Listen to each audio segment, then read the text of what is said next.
It was one of those nights when the cold crept into your bones and stayed there, no matter how high you cranked the heat in the cruiser. The roads were empty, the sky clear, and the air so sharp it felt like glass against the skin. Midnight patrol on Route 17 was usually quiet, too quiet sometimes. The kind of quiet that let your mind wander places it shouldn't. I'd been with the department long enough to know every bump, every curve, every useless mile marker along that stretch of highway. People called it a dead road, and I couldn't disagree. Nothing out there but woods on both sides, broken fences, and the occasional set of headlights that looked out of place. That night, I'd already pulled over 2 speeders, both of them half-drunk kids from the college town up north. Nothing out of the ordinary. But I remember checking the clock on the dash, 12:47 a.m., and thinking I'd make another slow pass before circling back to the station. That's when I saw her.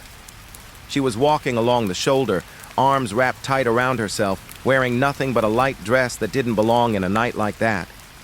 No coat, no bag, no phone in her hand. Just this thin dress, pale legs, and shoes that looked like they weren't made for walking at all. At first I thought maybe it was some prank, some drunk girl stumbling home. But then she turned her head toward my headlights. Her face stopped me cold. She was young, late teens maybe, early 20s at most, but her skin was pale in a way I can't describe. Not just pale like someone who hadn't seen the sun in a while. Pale like the color had been drained from her. And the look in her eyes. That's what made me pull over without thinking. Wide, frightened eyes like she'd been running from something I couldn't see. I rolled the window down and leaned out. "Miss, you okay?" She hesitated, looked behind her over her shoulder, then nodded quickly, like she didn't want to waste time talking. I pulled the cruiser to the shoulder and got out, breath fogging in the freezing air. "Do you need a ride somewhere?" I asked. She didn't answer right away. She kept glancing back down the road, the way someone does when they're waiting for headlights, or maybe hiding from them. Finally, in a voice so soft I almost missed it, she said, "Yes, please, that was enough for me." I opened the passenger door, and she slid in without another word. The smell of cold air and damp fabric filled the car, and when I got back behind the wheel, I noticed she was shivering hard. "You don't have a jacket?" I asked. She shook her head. Her lips were almost blue. I cranked the heat, trying not to stare, but something about her made it impossible to focus on the road. She sat stiff, both hands in her lap, eyes glued to the dark trees rushing by outside the window. Every few seconds, her head would twitch just slightly like she was checking behind us. I cleared my throat. "Where are you headed?" She hesitated again, then said, "Home." "Where's that?" She gave me an address. It was on the far end of town, near the old river road. I knew the area. Quiet neighborhood, mostly older houses. Nothing strange about it. Still, there was something in the way she said it. Flat. Like she was reciting something from memory, not speaking it. "You live with your folks out there?"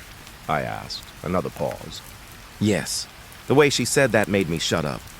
I'd learned not to push people when they didn't want to talk, but the silence in the cruiser got heavy, like the air itself was pressing down. Even the hum of the engine felt quieter than usual. I stole glances at her as I drove. Her hands were pale and thin, fingers laced tight together in her lap. Her hair was damp, clinging to her temples, though it hadn't been raining. And her eyes, she never blinked long, never seemed to relax, always darting to the mirrors, to the back window, as if something might appear there any second. Finally, I said, "You're safe now. Whatever it is, you don't have to worry." Her head turned slowly, and for the first time, she looked directly at me. Those wide eyes, glassy in the dash light. "You shouldn't have stopped," she whispered. I felt a chill run down my spine, colder than the air outside. "What do you mean?" I asked. But she turned back to the window and didn't answer. The rest of the drive was like being stuck in a bad dream. The road stretched longer than it should have, every mile marker feeling out of place. I'd driven Route 17 1,000 times, but that night it felt different. Like the woods were closer, pressing in on both sides, darker than they had any right to be under a clear sky. I kept glancing at the GPS just to ground myself. The address she gave me was in the system, and the map was leading us there, but it flickered once. Just a quick glitch like the screen blinked. I told myself it was nothing, but my hand gripped the wheel tighter. She broke the silence again, so quietly I almost missed it. He's still out there. I glanced at her. Who? She didn't move, didn't look away from the window. Just said, "Don't slow down." I pressed my foot on the gas a little harder without meaning to. The speedometer climbed, and I realized my hands were sweating, even though the car was warm. The highway stretched on, emptier than I'd ever seen it. No headlights ahead, none behind.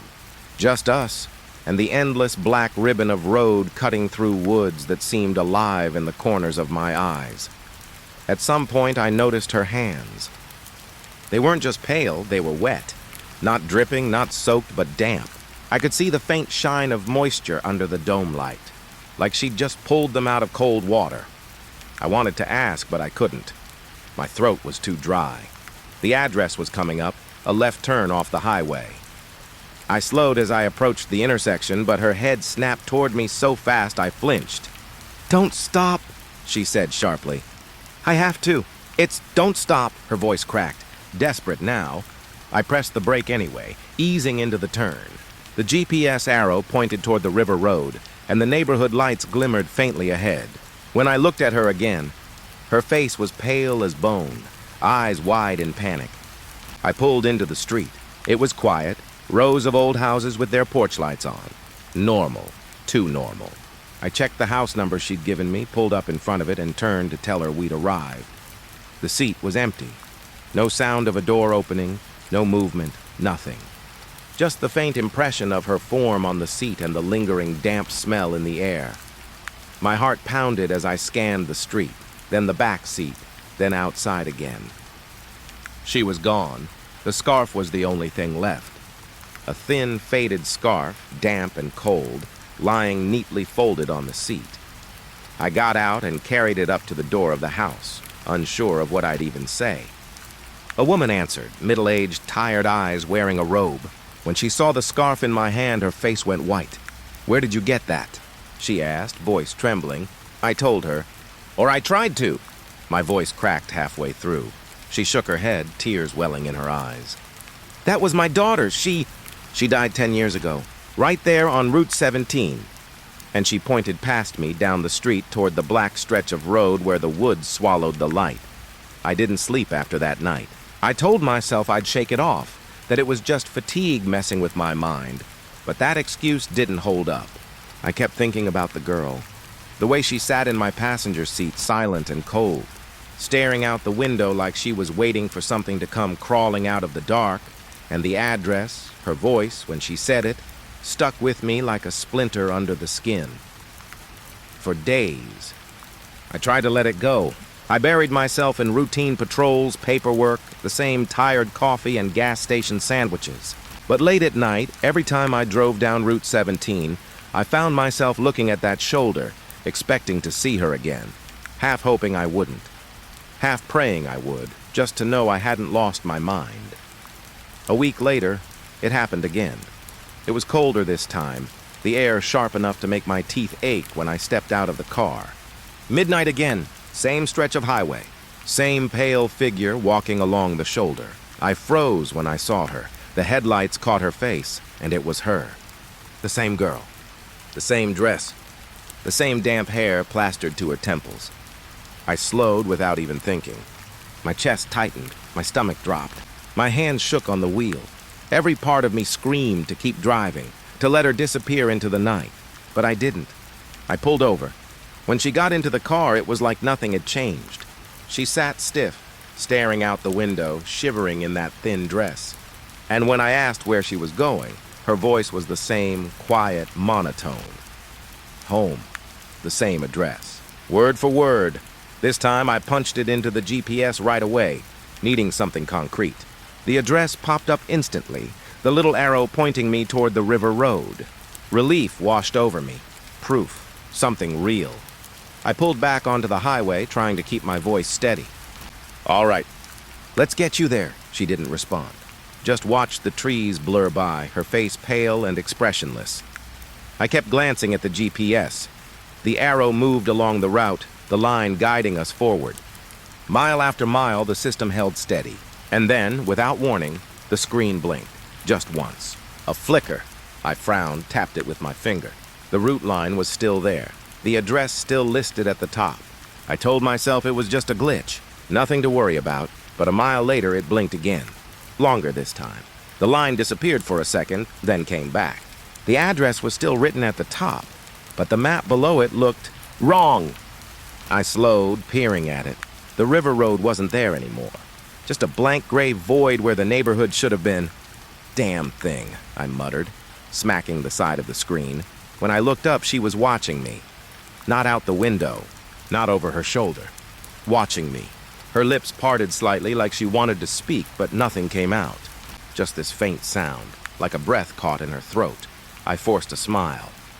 GPS must be acting up? Don't worry, I know the way. Her eyes didn't leave mine. They were glassy, bottomless, and I swear for a moment I forgot to breathe. I tore my gaze away, fixing it back on the road. The silence in the car was unbearable. Every tick of the turn signal, every hum of the tires on the asphalt felt magnified. I turned the radio on low just to fill the space, but all I got was static. I shut it off again. Another mile passed, and I checked the GPS. The address was gone. Not grayed out. Not replaced. Gone. The box where it should have been was empty. Like I'd never typed anything in at all. My pulse quickened. I tapped the screen, tried to re-enter it, but nothing happened. The system froze, then went black. I cursed under my breath, gripping the wheel tighter. That's when I heard her whisper. "You're not supposed to find it." My skin crawled. "What did you say?" Her head turned slowly back toward the window. She didn't answer. I wanted to turn the car around right then. I wanted to drop her off at the first lit gas station and be done with it. But some stubborn part of me refused. I needed to see this through. Needed to know what was at that address. I drove on. The farther I went, the stranger the road became. The highway felt stretched, longer than it should have been. I didn't recognize the mile markers anymore. They looked older somehow, rusted and leaning. Numbers faded like they hadn't been replaced in decades. The woods on both sides grew denser, the trees leaning inward, their bare branches clawing at the sky. I couldn't shake the feeling they were closing in, trying to swallow the road whole. And then, through the windshield, I saw it. A sign. It came out of nowhere, leaning crooked on the side of the road. Faded white letters barely legible in the headlights. River Road. 2 miles. Relief surged through me. I wasn't crazy. I was getting closer. But when I glanced at her, she was shaking her head slowly, eyes wide with something I couldn't name. "You shouldn't go there," she whispered. "Why not?" I asked, my voice cracking. Her lips trembled. "It isn't for you." The words hit me like a punch. My grip tightened on the wheel until my knuckles ached. I wanted to demand answers. I wanted to pull the car over and shake the truth out of her. But I didn't, because deep down I was afraid of what she might say. The turnoff came into view, a narrow road cutting into the trees. The sign was old, almost too weathered to read, but it matched the one on the GPS when it still worked. River Road. I slowed, flicked on my blinker. The moment the tires touched the gravel, the cruiser shuddered. Not like a bump. Like the whole world shifted. The woods on either side seemed darker, thicker. My headlights barely cut into them at all. And then, just as quickly as it had died, the GPS came back on. The screen glowed, brighter than before, the route line shining in neon blue. The address was back at the top, but it looked wrong. The numbers didn't match what she'd said. They were jumbled, like someone had dragged a finger across the screen, smearing them into nonsense. Still, the arrow pointed straight ahead, deeper into the trees. I swallowed hard and drove on. The girl was silent beside me, her hands clasped tight in her lap. I could hear her breathing, quick and shallow. Every now and then, she glanced behind us, then flinched like she saw something I couldn't. We drove that road for what felt like forever. No houses, no streetlights, just trees and gravel and the endless hum of the engine. Finally, the GPS beeped. "You've arrived," the robotic voice said. I slowed, squinting into the dark. There was nothing there. No driveway, no mailbox, no house. Just a break in the trees, leading into pitch black. I turned to her. "Is this it?" She didn't answer. She just stared into the dark opening, her face pale as the moon. When I looked back at the GPS, the screen was blank again. No route, no address, just an empty gray void. My hands trembled on the wheel. My mouth went dry, and in the silence, she whispered one last thing. He'll be here soon. There's a stretch of highway I've driven more times than I care to count. Route 7 running north through the state like a scar across the land. Nothing special about it. Just miles of pavement, tree line, and the occasional gas station that feels like it hasn't been updated since the 70s. But there's one spot on that road that I can't shake. One spot that I think about more than I'd like to admit. Mile marker 43, I didn't notice it at first. Not until the patterns began to pile up. You work long enough on patrol, you start to see the rhythms of a place, where the drunks will usually lose control, where the deer like to cross, which corners ice over quicker than the rest. But what happens at mile 43 doesn't fit those patterns. The first time was back in early spring. A sedan had gone off the shoulder, rolled twice, and landed upside down in the ditch. I was first on scene. Driver was alive, though barely coherent. When I asked what happened, he just shook his head, muttering that the car had twitched. That was the word he used. Twitched. Like a muscle spasm. We chalked it up to speeding, maybe a distraction. Nothing unusual about it. But then, 3 weeks later, another crash. Same marker. This time, a delivery van skidded sideways into the guardrail. The driver swore a set of headlights came out of nowhere, right into his lane, before disappearing. I tried to rationalize it. Maybe fatigue, maybe poor visibility. But the road was dry, clear, and straight as an arrow. By summer, I'd worked 4 more wrecks at the exact same spot. Different cars, different drivers, all kinds of weather. Daytime, nighttime, didn't matter. They all ended the same way. Crumpled metal, dazed survivors, or sometimes none at all. After the 5th accident, I started keeping a little notebook. Just dates, times, weather, and the basic details. A habit I picked up from my old training officer. Write it down, because memory gets slippery when you need it most. Every page pointed back to mile 43. The strangest part was the lack of reason. None of the cars had blown tires. None of the drivers tested drunk. No skid marks made sense. It was as if something invisible reached out and shoved them off the road. It bothered me more than it should have. I'd catch myself slowing whenever I approached that marker, eyes scanning for, I don't know, anything. A patch of gravel, a sharp incline, even a badly placed sign. Something that could explain why that strip of pavement chewed up more cars than any other. But there was nothing. Just smooth asphalt and the faint white post with the black number 43 stamped on it. I remember one night in particular. It was late August. Heavy humidity hanging in the air, the kind that made my uniform stick to my skin. I'd been called to a single-vehicle rollover at, you guessed it, mile 43. By the time I got there, the tow truck was already hooking the wreck onto its winch. The driver, a middle-aged man in a polo shirt, sat on the guardrail with a blanket around his shoulders. I asked him what happened. He stared past me, eyes fixed on the dark tree line, and whispered, "The lights." "I saw the lights again." "Headlights?" I asked. He nodded, lips trembling. 2 bright lights in my lane. I swerved, but then they were gone, like they never existed. That sent a chill down my spine. I hadn't told him about the delivery driver months before, who said nearly the same thing. I pressed him, asked if maybe it was a trick of the eyes or fatigue. He just shook his head over and over, rocking slightly like he couldn't convince himself. I left the scene unsettled. That night, back at the barracks, I opened my notebook and compared the reports. The words lined up in a way I didn't like. Headlights, vanished. Same lane. I didn't tell anyone about the pattern. Not officially. My sergeant would have just raised an eyebrow, maybe laughed about superstition. "It's a highway," he'd say. "Accidents happen. You're just spooking yourself." But deep down, I knew better. After that, I started stopping at mile 43 during slow shifts. Just parking the cruiser on the shoulder with the lights off, engine idling, watching. Most nights, it was nothing but darkness and the hum of crickets. The occasional car passed by, headlights carving through the night, taillights shrinking into the distance.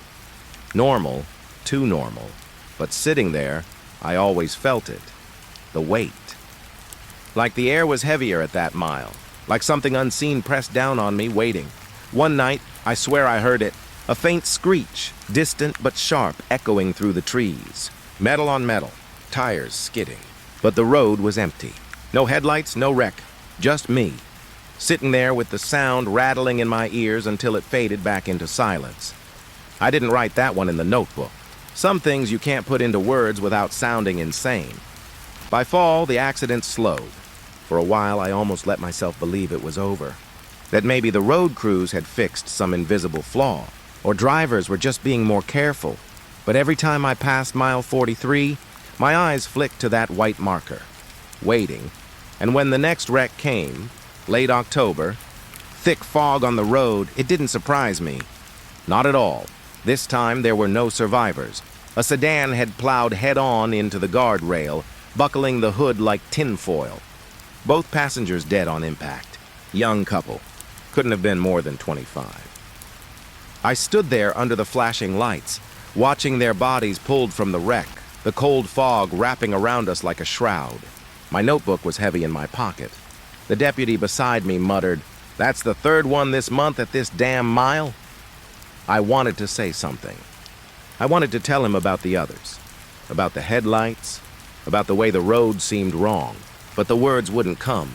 Instead, I just stared at the marker, that white post, standing so innocently by the road, mile 43. And I knew it wasn't done. That road wanted more. I thought I'd grown used to mile 43, as much as anyone can get used to a place like that. The accidents kept piling up, but in between them, the road felt like any other. Long, lonely, and silent.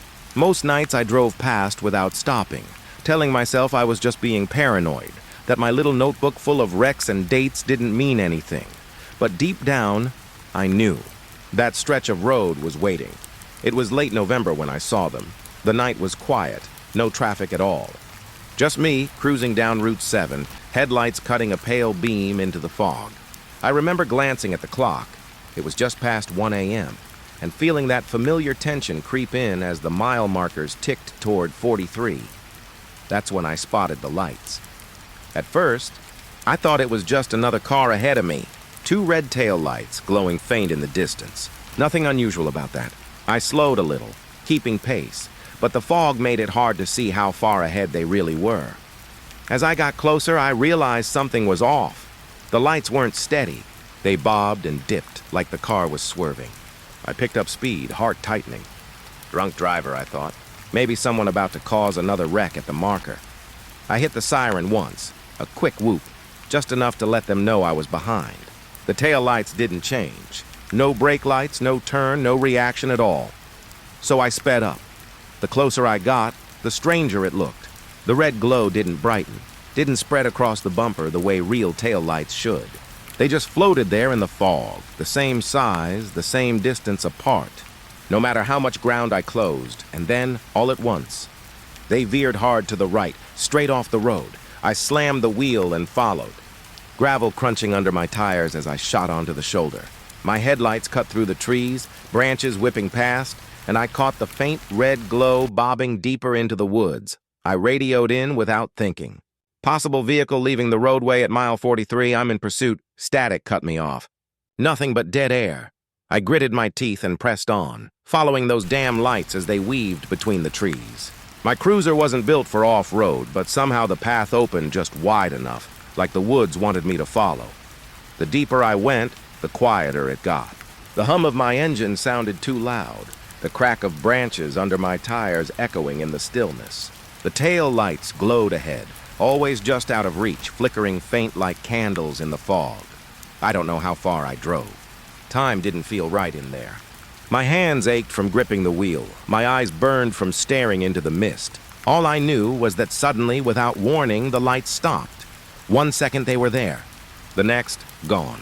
I slammed the brakes, skidding to a halt in a small clearing.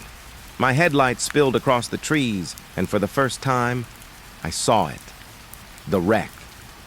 It sat hunched in the center of the clearing, half buried in vines and moss. An old sedan, the kind they don't even make anymore. The paint was rusted down to metal, windows shattered, tires rotted flat. The roof was crushed in, as if it had rolled and landed hard. I climbed out slowly, boots sinking into the damp earth. The air was heavy with the smell of rust and wet leaves. My flashlight beam trembled as I swept it across the wreck. The license plate was barely hanging on, rusted to a blur. The interior was gutted, the seats torn and moldy. But what made my stomach twist was the driver's side. The wheel was bent inward. The seatbelt stretched and frayed, and on the cracked vinyl seat, I saw a dark stain that hadn't faded with time. Blood old, but unmistakable. I stepped back, breath clouding in the cold air.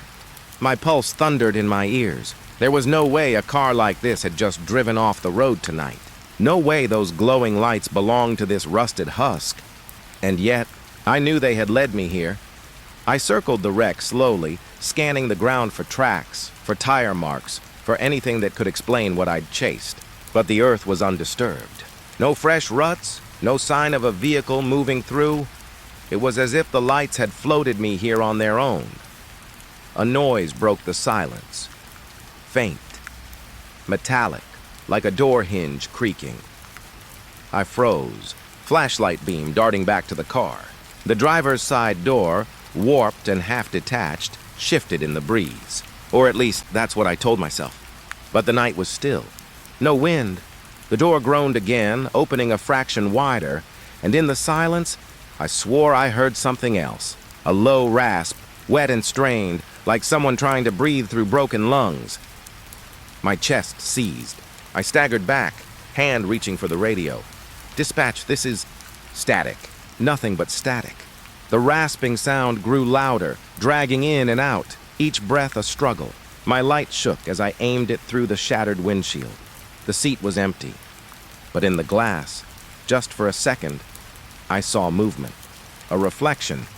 Something hunched in the back seat, pale and still, watching me through the crack of the door. I stumbled back so fast I nearly tripped, my breath coming in harsh gasps. The flashlight beam swung wild across the trees, the wreck, the empty clearing, and then nothing. The door hung still. The back seat was empty. The sound was gone.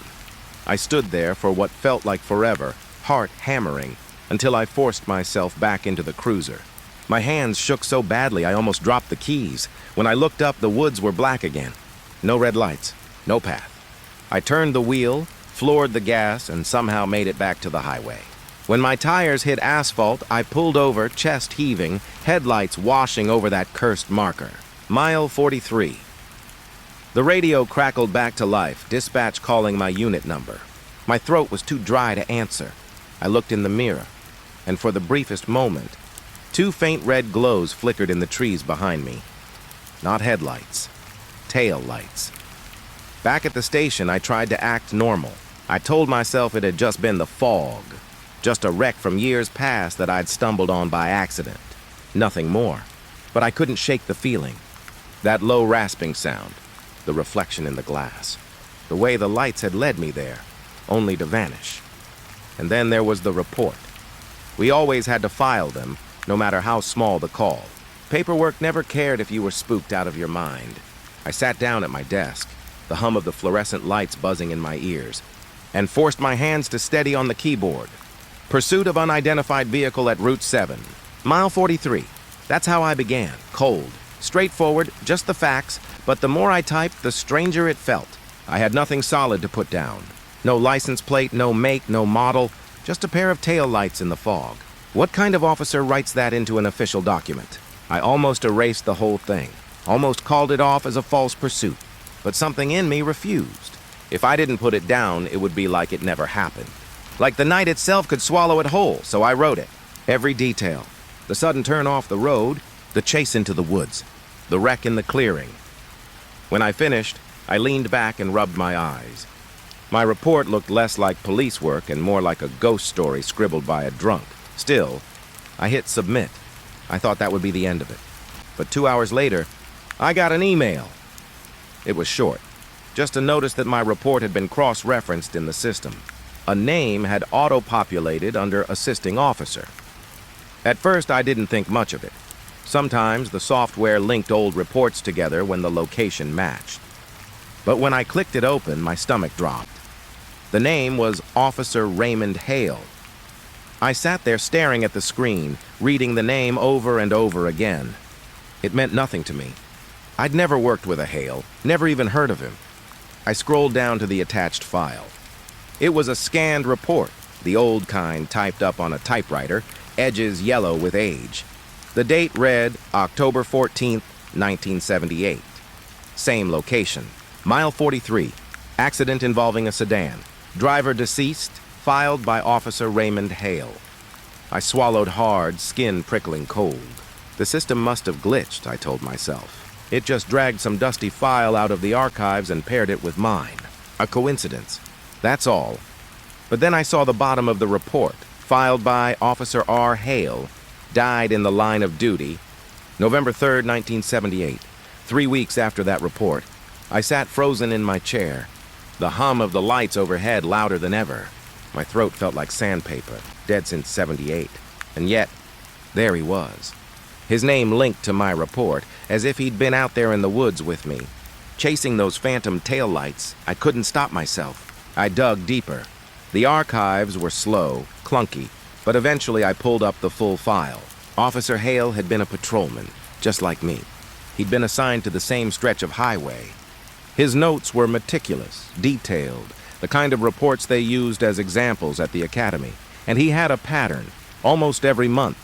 Sometimes every week he logged accidents at mile 43, same strange circumstances. Drivers swerving for no reason. Vehicles leaving the road without skid marks. Dead on impact. Survivors, when there were any, speaking of lights in the fog. The last entry was the one that turned my blood to ice.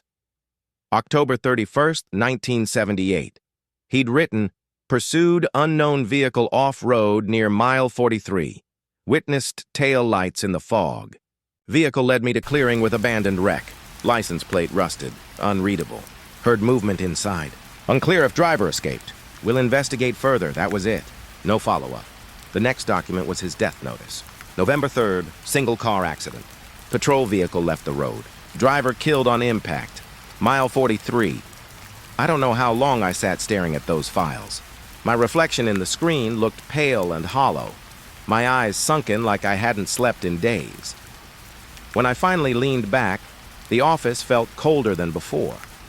The hum of the lights had faded into something else, a soft rasping sound, dragging in and out, like someone breathing through shattered ribs. I turned so fast my chair squealed on the tile. No one there. Just rows of desks, the glow of monitors, and the far-off ring of a phone no one picked up. I shut the file. I couldn't look at it anymore, but the name stayed with me, Officer Raymond Hale. I couldn't shake the thought. Had I been following the same lights he did? Had I stood in the same clearing, listening to the same ragged breaths, staring into the same empty wreck? And if so, what had become of him in those woods? The more I thought about it, the more I felt it. That weight pressing in, the sense that the road was marking us one by one, drawing us back year after year to the same cursed mile. Hale in '78, me in 2022. Maybe it was never about the drivers. Maybe it was about us, the ones who kept coming back to write it all down, to file the reports, to keep the story alive. The system had paired my report with his, like we were partners, and I couldn't shake the feeling that somewhere out there in the fog he was still patrolling, still chasing those lights, still stuck in the endless loop of mile 43. Maybe that's what waits for me too. Not a crash, not a body pulled from the wreck, but a name, typed into a report, filed away in the archives, my name waiting for some rookie to stumble across it 50 years from now, and when he does, maybe he'll see me, just a reflection in the glass. There are things on patrol they don't prepare you for. The manuals talk about drunks, crashes, drugs, stolen cars. They don't talk about the silence of a highway at 3 a.m. when the world feels hollowed out. They don't talk about the places the headlights never seem to reach, no matter how high you crank them. And they sure as hell don't talk about what happens when you see something that doesn't belong in the world at all. That night was colder than most. My breath fogged in the cruiser even with the heat running. The sky was low and heavy, no stars, no moon. Just a gray kind of darkness pressing down on the highway. I'd been running the same loop for hours, bored and restless, until I saw the shape on the shoulder just past mile marker 51. At first I thought it was debris. A busted bumper, maybe a trash bag someone hadn't tied down. But as I rolled closer, the beam of my headlights caught it, and my skin went cold. It was a mirror, a tall, freestanding one, like the kind you'd find in an old bedroom. The frame was wood, chipped and blackened with age, and the glass was smeared with something dark. Blood. I parked a few feet back, engine idling low, every instinct in me telling me not to get out. But duty has a way of dragging you forward, even when your gut screams otherwise. I stepped out, boots crunching on gravel, flashlight in hand.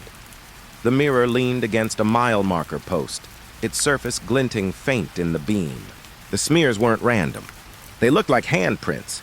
Palm-sized streaks dragged down like someone had pressed their bloody hands against the glass and tried to claw their way out.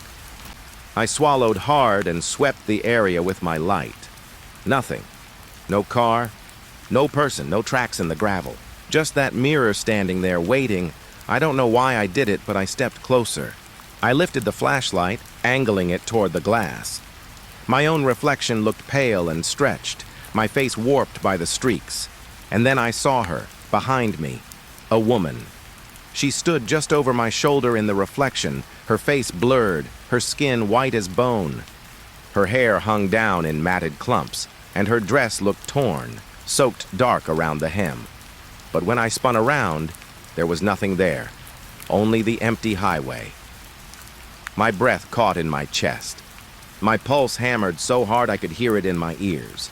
I turned back to the mirror slowly, every nerve on fire. She was still there. Closer now.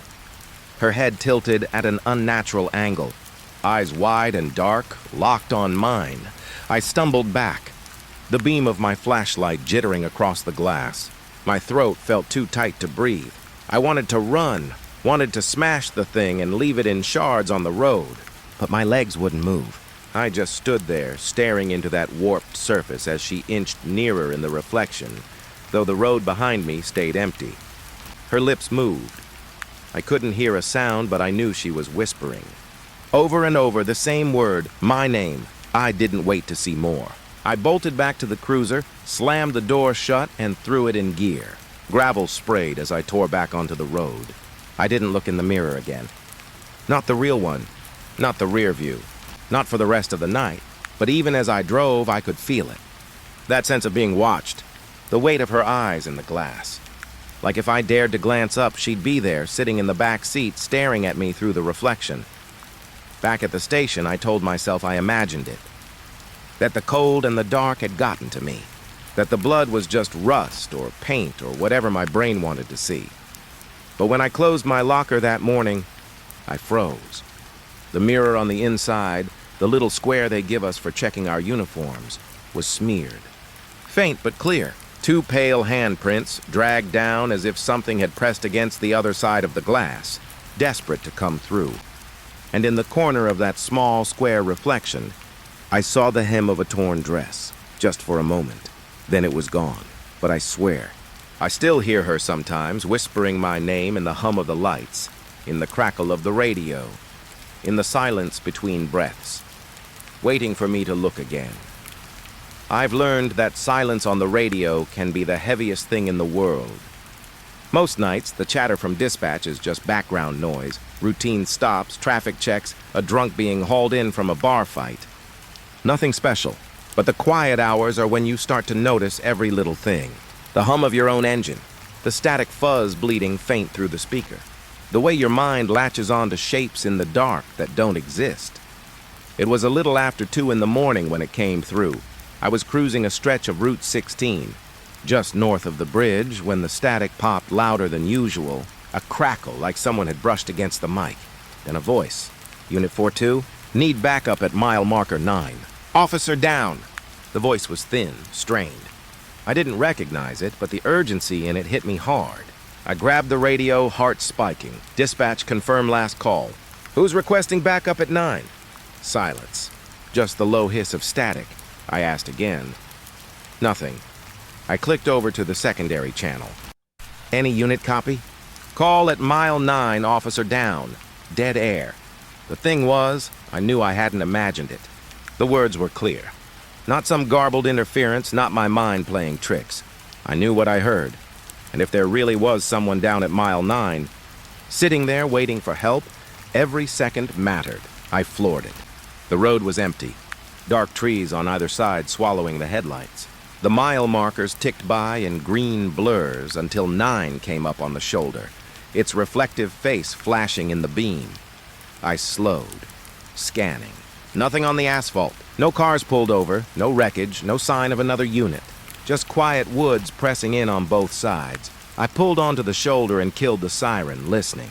The night was so still it felt wrong. I radioed in again. Dispatch, this is Unit 7-3 at mile 9. Negative contact. Can you confirm backup request? A pause, then dispatch came back, calm as ever. 7-3, we don't have any call at mile 9. Last log was a traffic stop at mile 22. You sure about the location? I gripped the mic tighter.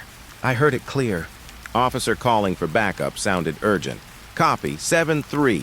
No transmissions logged. No units down. Do you need assistance? My mouth went dry. Negative. I'll check the area. I stepped out of the cruiser, the night air biting cold against my skin. The woods loomed dark, branches shifting in a breeze that wasn't strong enough to make a sound. I shined my flashlight into the trees, beam cutting across trunks and brambles. Nothing. Still, the hairs on my arms rose. I walked a few yards into the brush, boots crunching in the undergrowth. The deeper I went, the more wrong it felt. The silence wasn't just heavy. It was complete. No crickets, no owls, nothing. Like the whole forest was holding its breath. That's when I heard it. A faint voice, deep in the static of my shoulder radio. Help! I froze, flashlight trembling in my hand. The voice came again, distorted, barely there. Mile 9. I snapped the radio up. This is 7-3, identify yourself. The speaker hissed, crackled, then silence again. I stood there, heart pounding, every nerve screaming to run. But I forced myself deeper into the woods. My light skimmed across roots and broken branches, then landed on something pale, a scrap of fabric. It hung from a low branch, torn and dirty. Looked like part of a uniform sleeve. I reached out and touched it. It felt stiff, crusted. Behind me, the radio hissed again. Officer down! I spun, flashlight swinging across the trees. No one there. Just shadows. I backed up slowly, every step loud in the stillness. My breath echoed too close in my ears. When I broke out of the tree line, my cruiser sat alone on the shoulder, headlights casting weak circles on the pavement. The mile marker stood there, reflecting cold white light back at me. I climbed in, locked the doors, and gripped the wheel until my knuckles went white. Dispatch crackled in again. 7-3 status check. You still out at mile 9? I swallowed hard, eyes fixed on the tree line. Yeah, negative contact. Returning to patrol. I put the cruiser in gear and drove, slower than usual. I didn't stop until I was miles down the road, until the mile 9 marker was long behind me. But even as the static faded, I couldn't shake the sound of that voice. Thin, urgent, desperate. An officer calling for help that never came. And the worst part? I don't think it was a voice from tonight. I think I was hearing something old. Something that had been echoing on that frequency for years, maybe decades, caught between the static, waiting for someone to listen.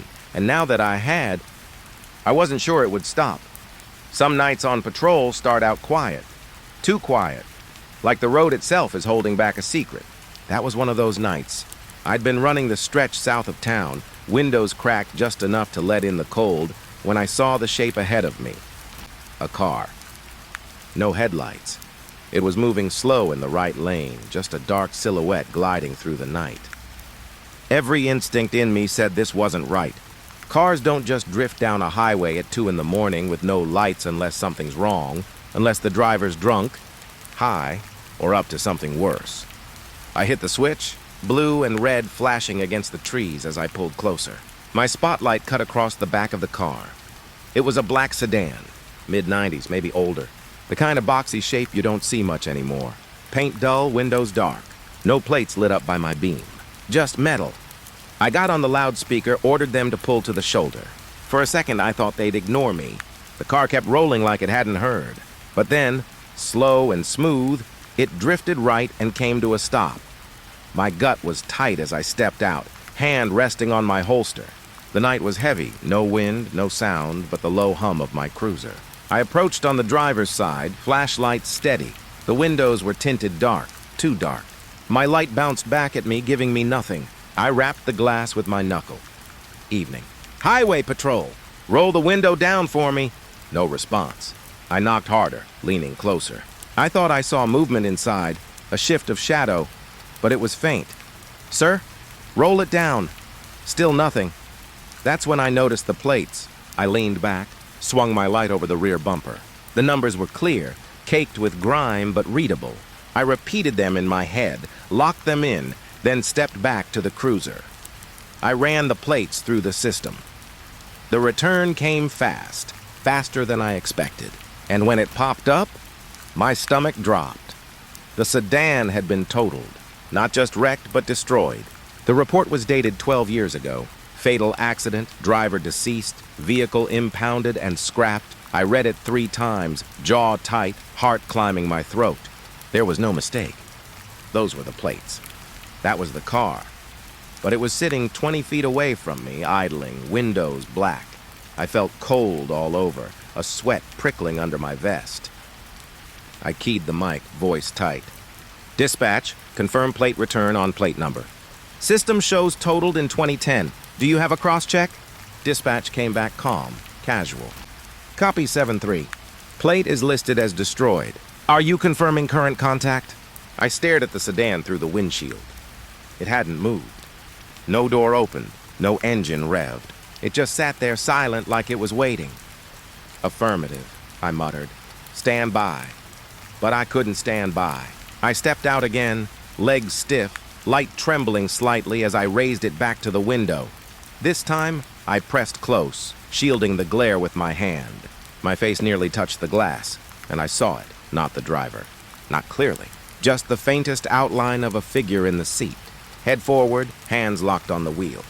But the skin was pale, too pale, and the shape was wrong, slouched in a way that made my chest tighten. I knocked hard. Sir, can you hear me? Step out of the vehicle. No movement. I reached for the handle, heart hammering, ready to yank it open. But when I pulled, it was locked. And then the engine died. Not with a sputter, not like it stalled. Just silence. Cut off. The dash went black. The taillights never came on. The whole car seemed to shut down at once, like someone had flipped a switch. I staggered back, my breath fogging in the cold. My radio crackled. 7-3 dispatch. Negative confirmation. Vehicle was crushed and scrapped. No active registration. Do you require backup? My throat closed. I keyed the mic with a shaking hand. Send a unit. When I looked back, the car was gone. I don't mean it drove off. I would have heard the tires, seen the lights. No, 1 second it was sitting there on the shoulder, dark and dead. The next, the space was empty. Just asphalt. Just the whisper of trees. I ran forward like an idiot, swept the flashlight across the shoulder, the ditch, the tree line. Nothing. No skid marks, no tracks in the gravel, no sound of an engine fading away. Just silence. I stood there with my breath ragged, the dark pressing heavy on my back until the other unit arrived. Of course, by then, there was nothing to show them. Just me standing there like a fool, flashlight beam shaking over empty road.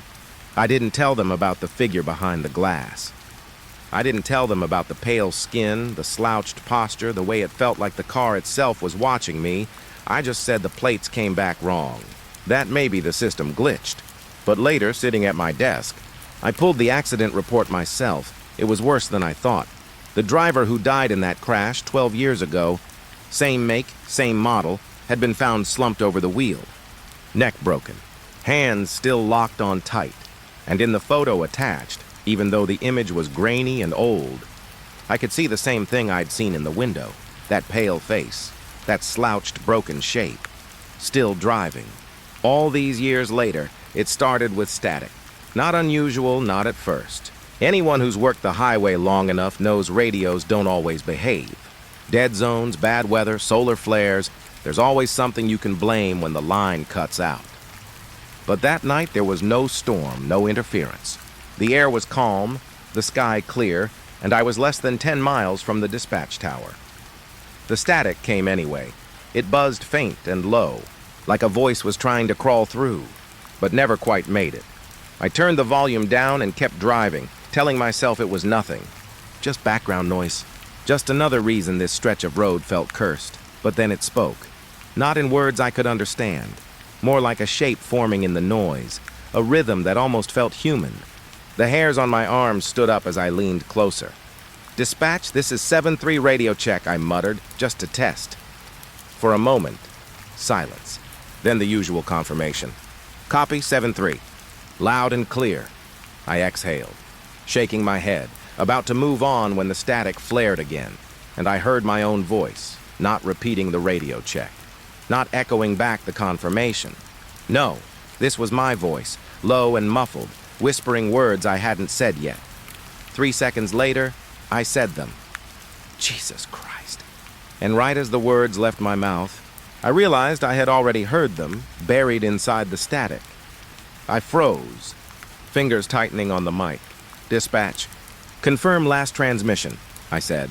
Nothing, just a soft hum, like breathing buried under the noise. I sat there in the cruiser, the road stretching endless and empty in front of me, and listened.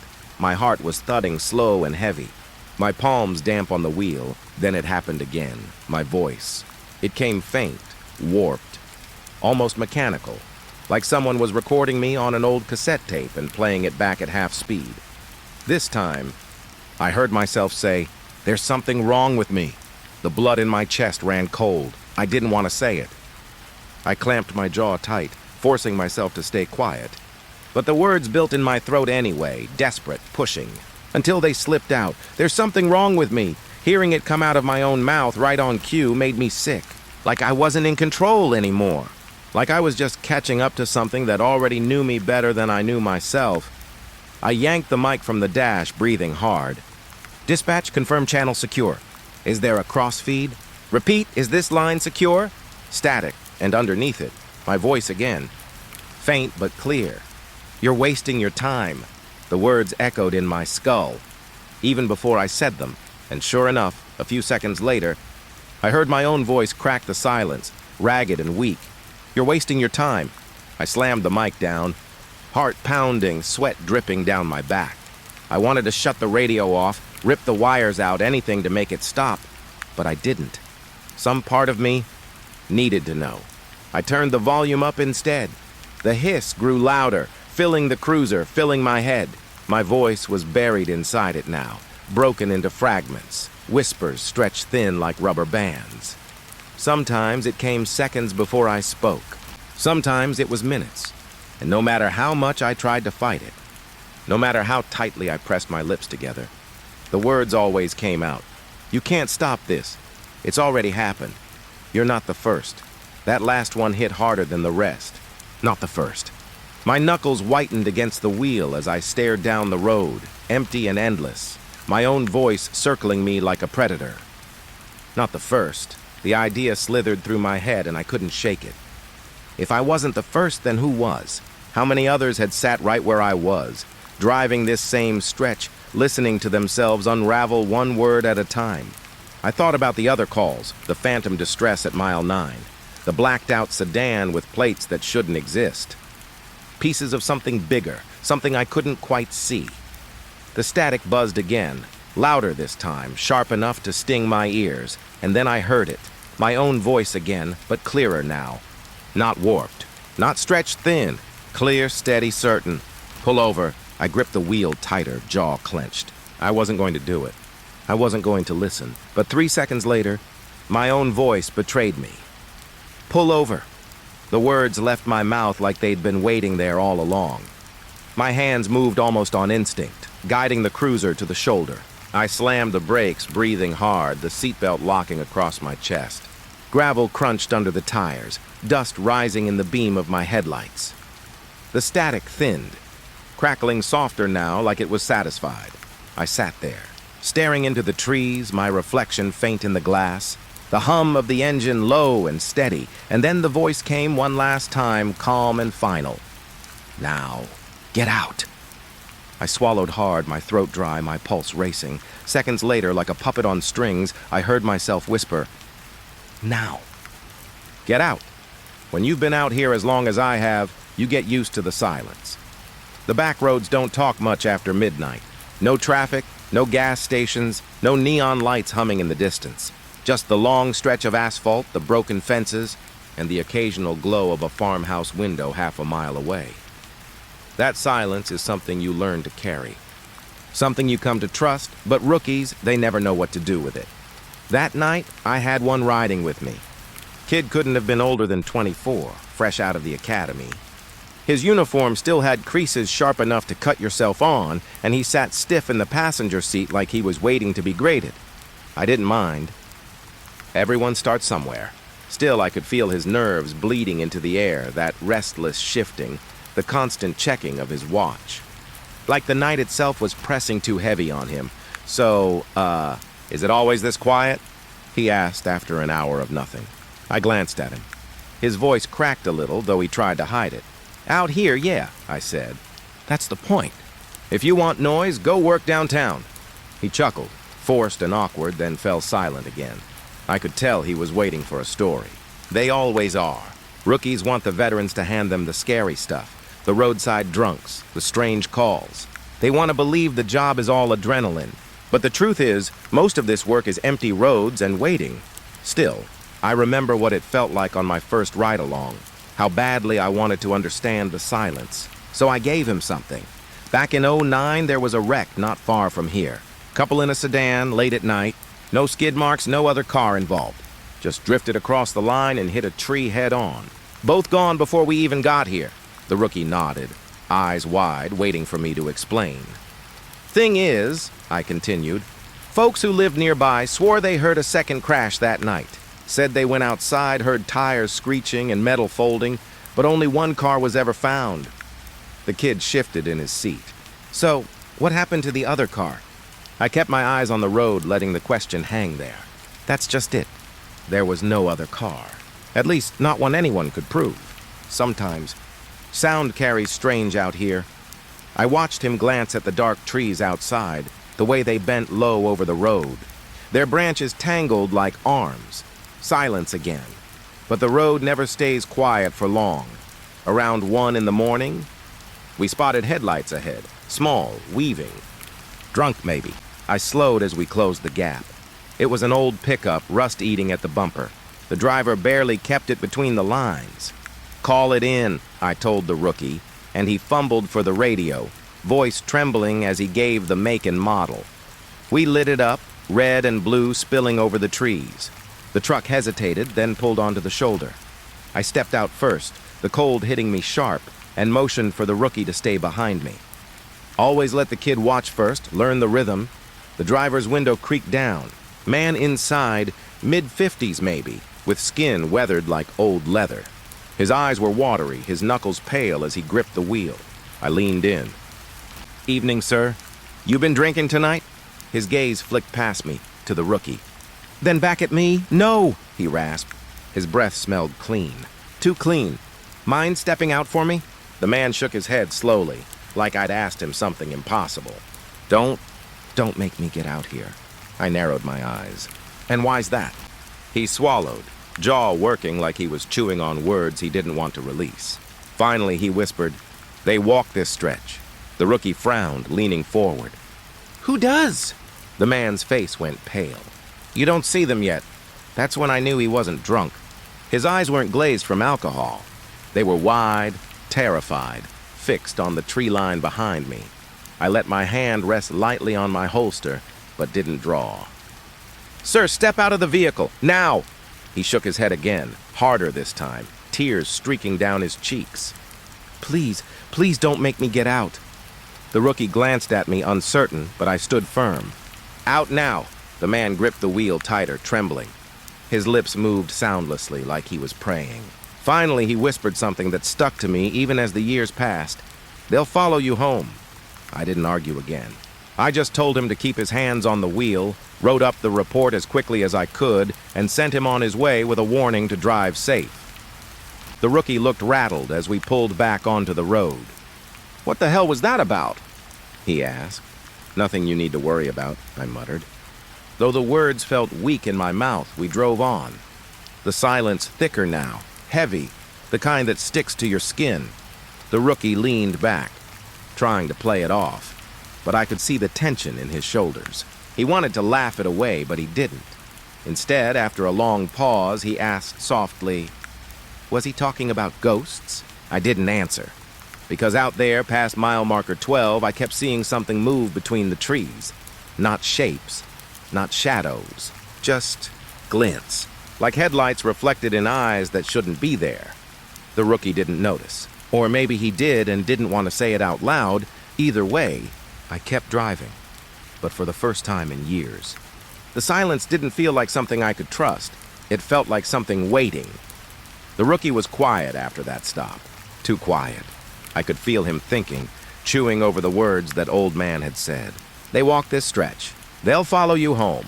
I'd heard strange things out here before, sure, but not like that. Not with that kind of conviction. That trembling fear in his voice. It unsettled me more than I wanted to admit. We drove for another hour, no chatter, just the steady hum of the engine and the hiss of the tires on the blacktop. The radio stayed quiet too quiet.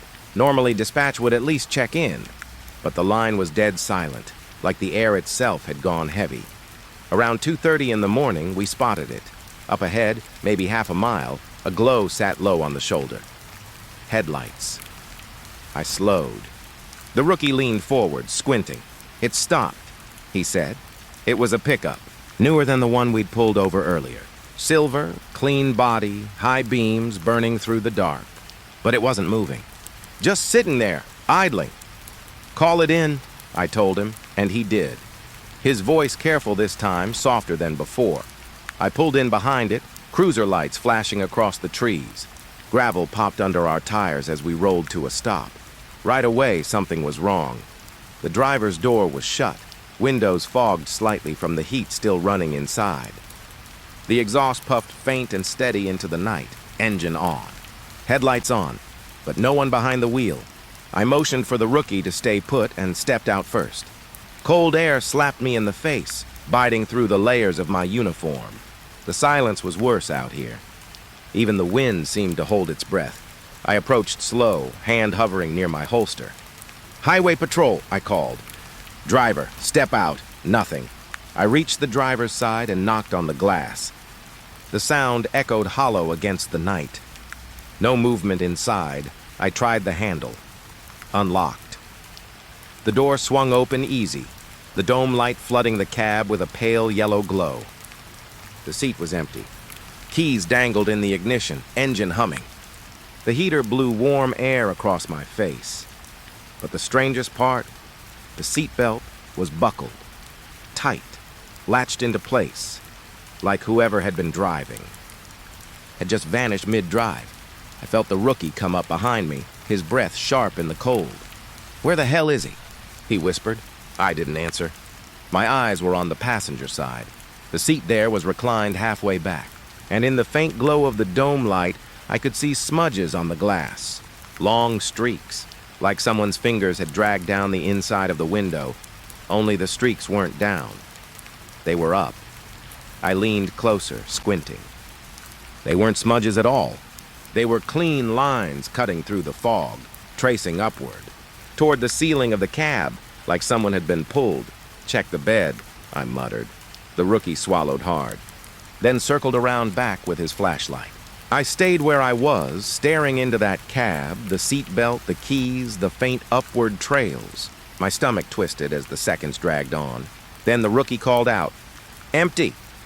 I closed the door gently, like I didn't want to wake something sleeping. We searched the roadside next, flashlights sweeping through brush, gravel crunching under our boots. No footprints, no signs of struggle, nothing. Just the endless woods pressing in, black and patient. The rookie's voice shook a little when he spoke. "People don't just disappear like that?" "Sometimes they do," I said, though I didn't believe it myself. We circled back to the truck. I told him to check the glove box for registration, while I took another look at the exterior. The license plate was clean, no dirt, no damage. I ran my light over the bumper, the tires. That's when I noticed it. Mud splattered along the wheel wells. Not unusual on these roads, but this mud, it wasn't brown. It was dark, nearly black and wet. My glove came away sticky when I touched it. It smelled faintly metallic. Blood. I swallowed hard and wiped my hand clean on my pants. The rookie poked his head out from the passenger side. Glove box was empty. No papers, no nothing, I nodded, forcing myself to stay calm. All right, let's get this thing towed, filed, and off the road. But as soon as I said it, the headlights flickered. Not off, not blown, just flickered. The engine's idle stumbled, sputtered once, then steadied again. The rookie's eyes went wide. Did you see that? Yeah, I said. My throat felt dry. We both stood there listening to the steady hum, watching the beams cut into the tree line, and then the radio inside the truck hissed to life. Both of us turned at once, flashlights hitting the cab. The radio wasn't tuned to any station, just dead static, but underneath it, faint, buried in the noise, a voice not clear. Just fragments garbled, like someone talking from deep underwater. The rookie leaned in, face pale. What's it saying? I stepped closer, straining to listen. The words weren't sharp, but I could make out pieces. Don't get out, stay! And then, clearer, almost sharp, behind you. The rookie spun, light jerking across the trees. Nothing. My own beam cut across the road, the ditch, the dark brush swaying in the still air. Nothing, but I swear I felt it. That cold pressure, like someone standing just at my back, too close to breathe. I forced myself to stay steady. Shut it off, I told the rookie.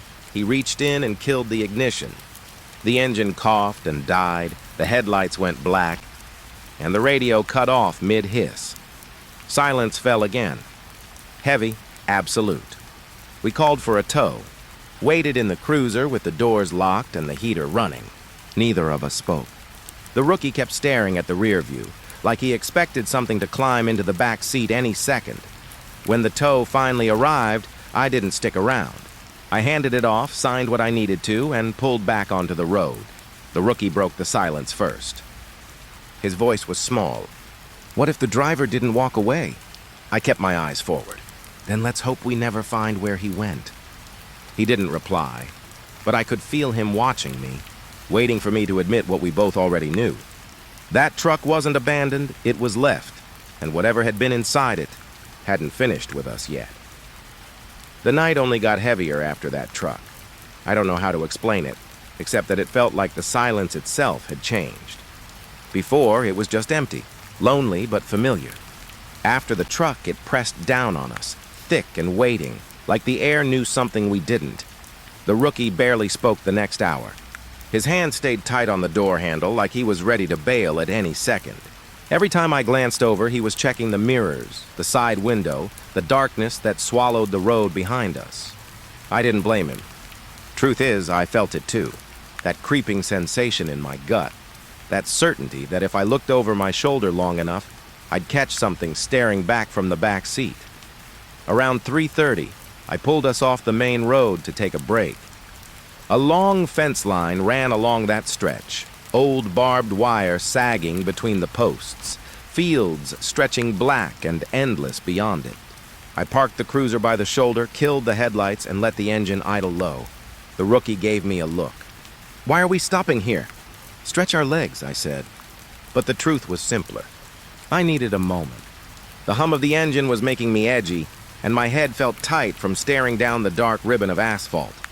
We stepped out. The cold hit like a wall, cutting straight through the uniform.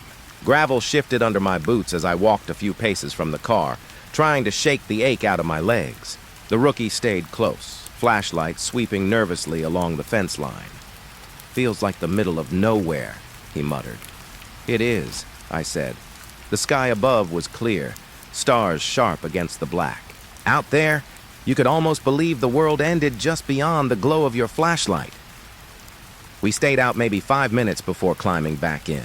Heater back on, radio's silent. I leaned back in the seat, rubbing my eyes. And that's when I noticed it. The rookie was staring at the windshield, mouth slightly open. His face was pale, and for a second I thought maybe he was sick. What is it? I asked. He raised a shaky finger and pointed toward the hood. I leaned forward. The glass was fogged from the heater running, but there were shapes cut into the condensation. Lines, curves, footprints, small, bare footprints, pressed clear into the fog like someone had walked across the hood of the cruiser. I felt my chest tighten. "Stay put," I muttered, though my own voice didn't sound steady. I killed the heater, stepped out, and let the cold bite me awake. My flashlight beam cut across the hood. The prints were real, faint but undeniable. They trailed up the hood, across the roof, down the trunk, like someone had circled the cruiser while we sat inside. But no one had passed us. No footsteps, no crunch of gravel, no shadow crossing the beam of our lights. The rookie got out, shining his light low. That's when we saw the ground. Footprints circling us in the gravel. Dozens of them. Some small, some larger, some twisted at odd angles, as though whoever made them hadn't been walking right. The pattern looped around the cruiser, doubled back, crisscrossed itself. My stomach turned as I realized something else. There were no approach tracks. Nothing leading toward us from the road, or from the fence, or from the field. Just the circle, as if they'd been here waiting all along. The rookie's voice cracked. We'd have heard them. We'd have seen them. "How the hell—" "Quiet!" I hissed, because suddenly I did hear something, a faint creak, like wood straining under weight. We both swung our flashlights to the fence. Nothing, just sagging posts. Rusted wire, the field stretching empty beyond. But then, there it was again. A slow, dragging groan, like someone balancing on the old fence. The rookie's beam shook as he raised it higher along the top wire. Nothing moved, nothing shifted, but the sound came again, closer this time. And then the wire twitched. Not much, just enough to catch the light. Like something had brushed past it, too quick for us to see. The rookie swore under his breath and backed toward the cruiser. I stood frozen, light fixed on that line of wire, my ears straining. The air felt sharp, alive, like every sound was being pulled taut. Then the radio hissed. Both of us spun, beams hitting the cruiser. The mic crackled to life inside, static buzzing loud in the stillness, and through it, footsteps, not over gravel this time, over dirt. Steady, slow, deliberate, circling, the rookie bolted for the car. I followed, yanking the door open and climbing in. He slammed it shut, locked it, and fumbled for his seatbelt, though we weren't moving. The radio hissed again, louder, filling the cab. The footsteps kept going, crunching through the static, around and around. I gripped the wheel tight, forcing myself not to look out the window. I didn't want to see what might be walking past the glass. The rookie's voice was barely a whisper. "Tell me this is a prank. Tell me you've heard this before." I didn't answer. I couldn't, because then something tapped the roof, not hard. Just a single gentle knock, right above us. The rookie flinched so hard I thought he'd break his seatbelt. His flashlight beam danced wildly over the ceiling, then another tap, and another, slow, measured, like footsteps walking across the cruiser roof. My chest felt like it was caving in. Every instinct screamed to hit the gas, but my hands wouldn't move. I sat frozen, listening to the careful rhythm above us. Then, silence. No taps. No footsteps. The static faded back into nothing. The rookie's breathing was ragged, sharp in the quiet. I reached for the ignition, fingers trembling, and turned the key. The engine roared to life. Headlights cut the fence line, glaring against the wire. Nothing there but the footprints in the gravel. They were gone. The ground was smooth again, as if no one had ever walked there at all. I pulled us back onto the road, tires spitting gravel. Neither of us said a word. The rookie sat stiff, eyes locked forward, lips pressed tight. Me? I just kept my hands clenched on the wheel, forcing myself not to glance at the mirrors, because I had the sinking feeling that whatever had walked the fence line wasn't finished with us yet.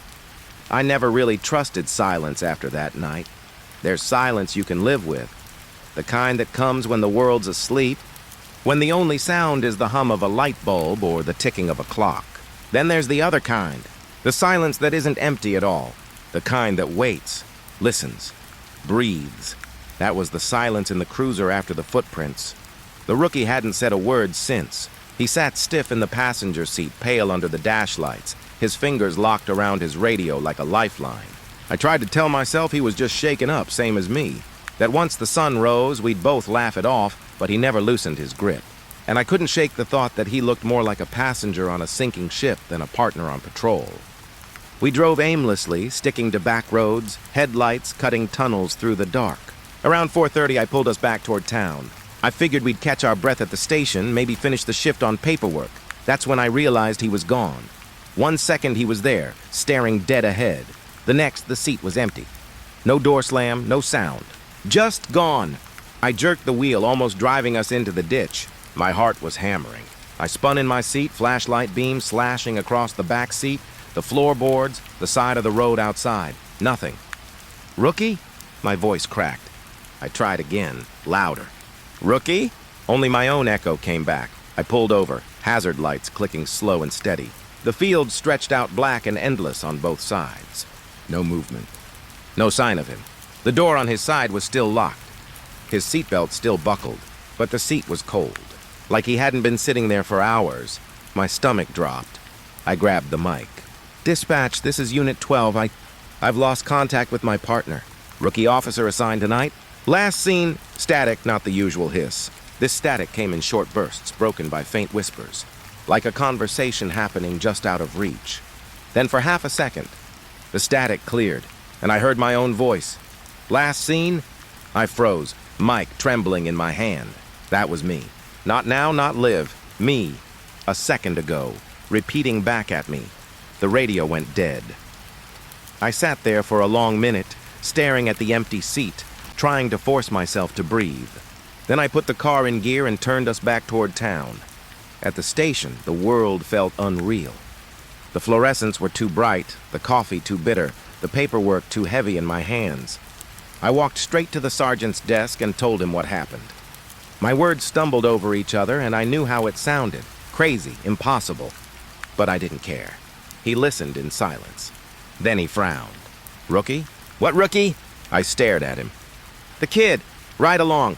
You assigned him to me tonight. The sergeant shook his head slowly.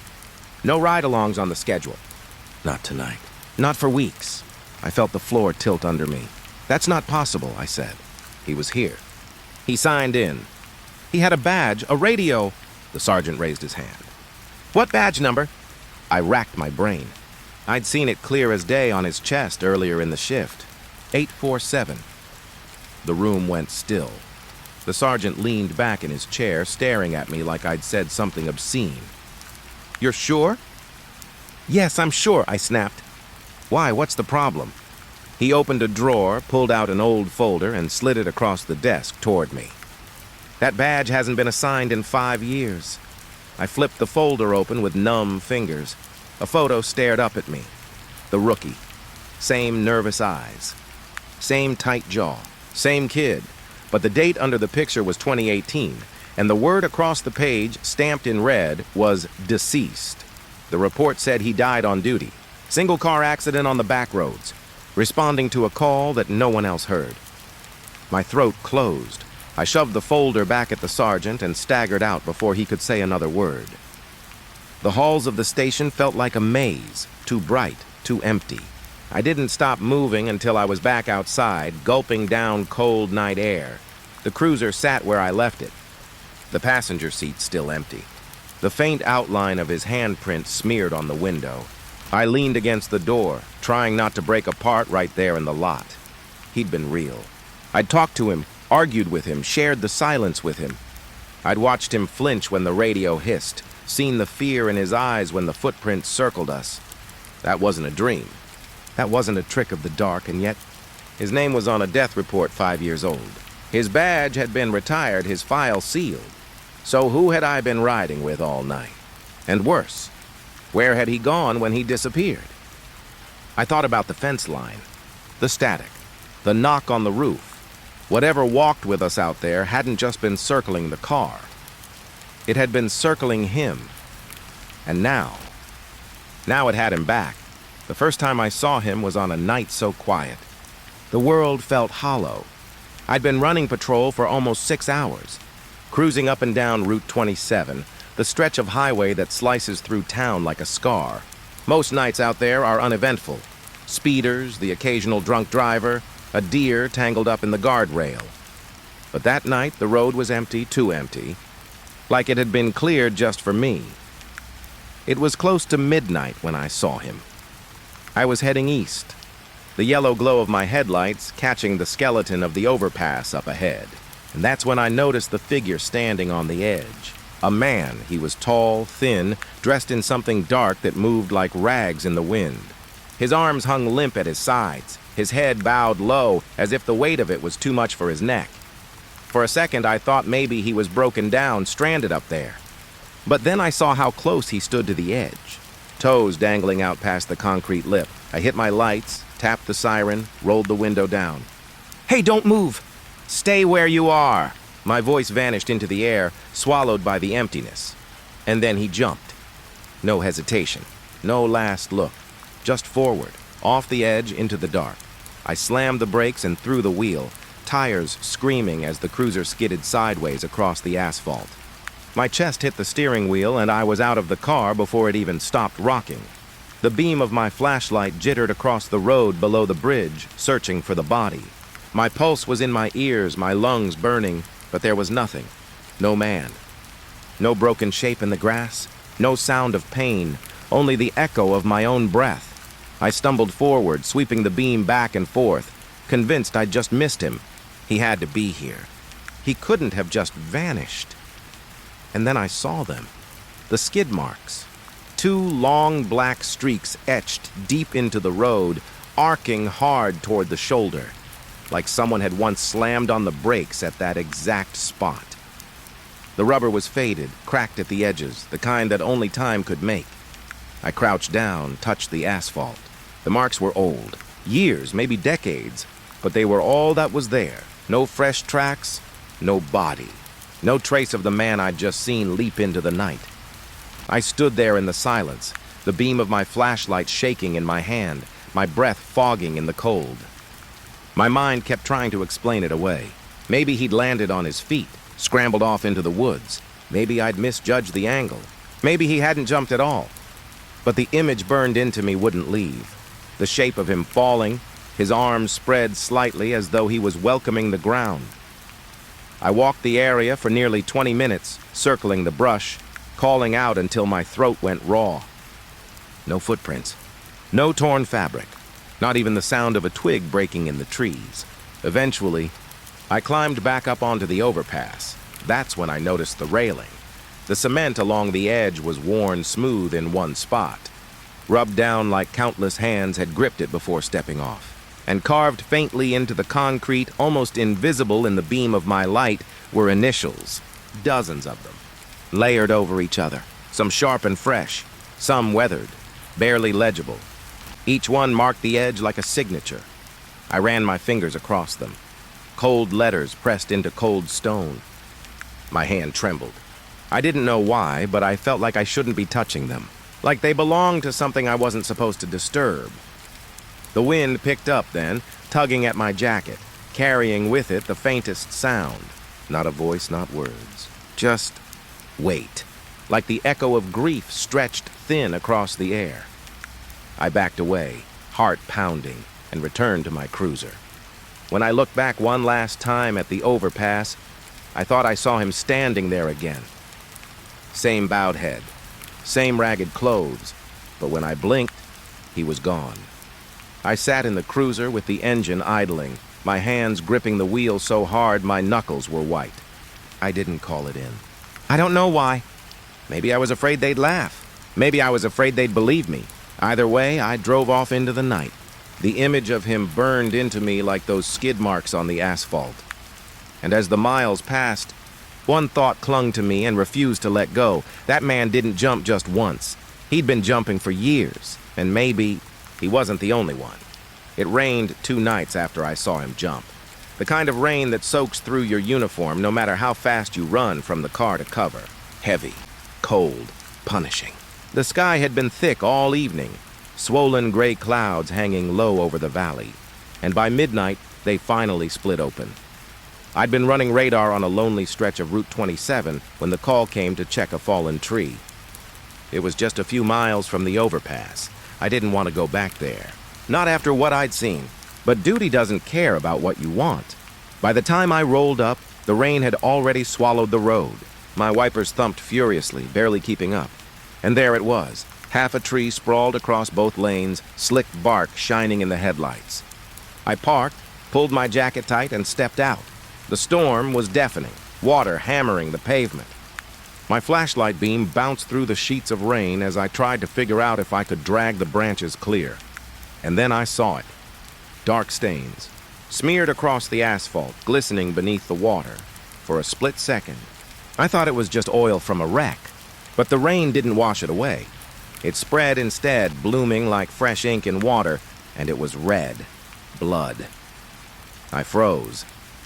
I told myself it was impossible.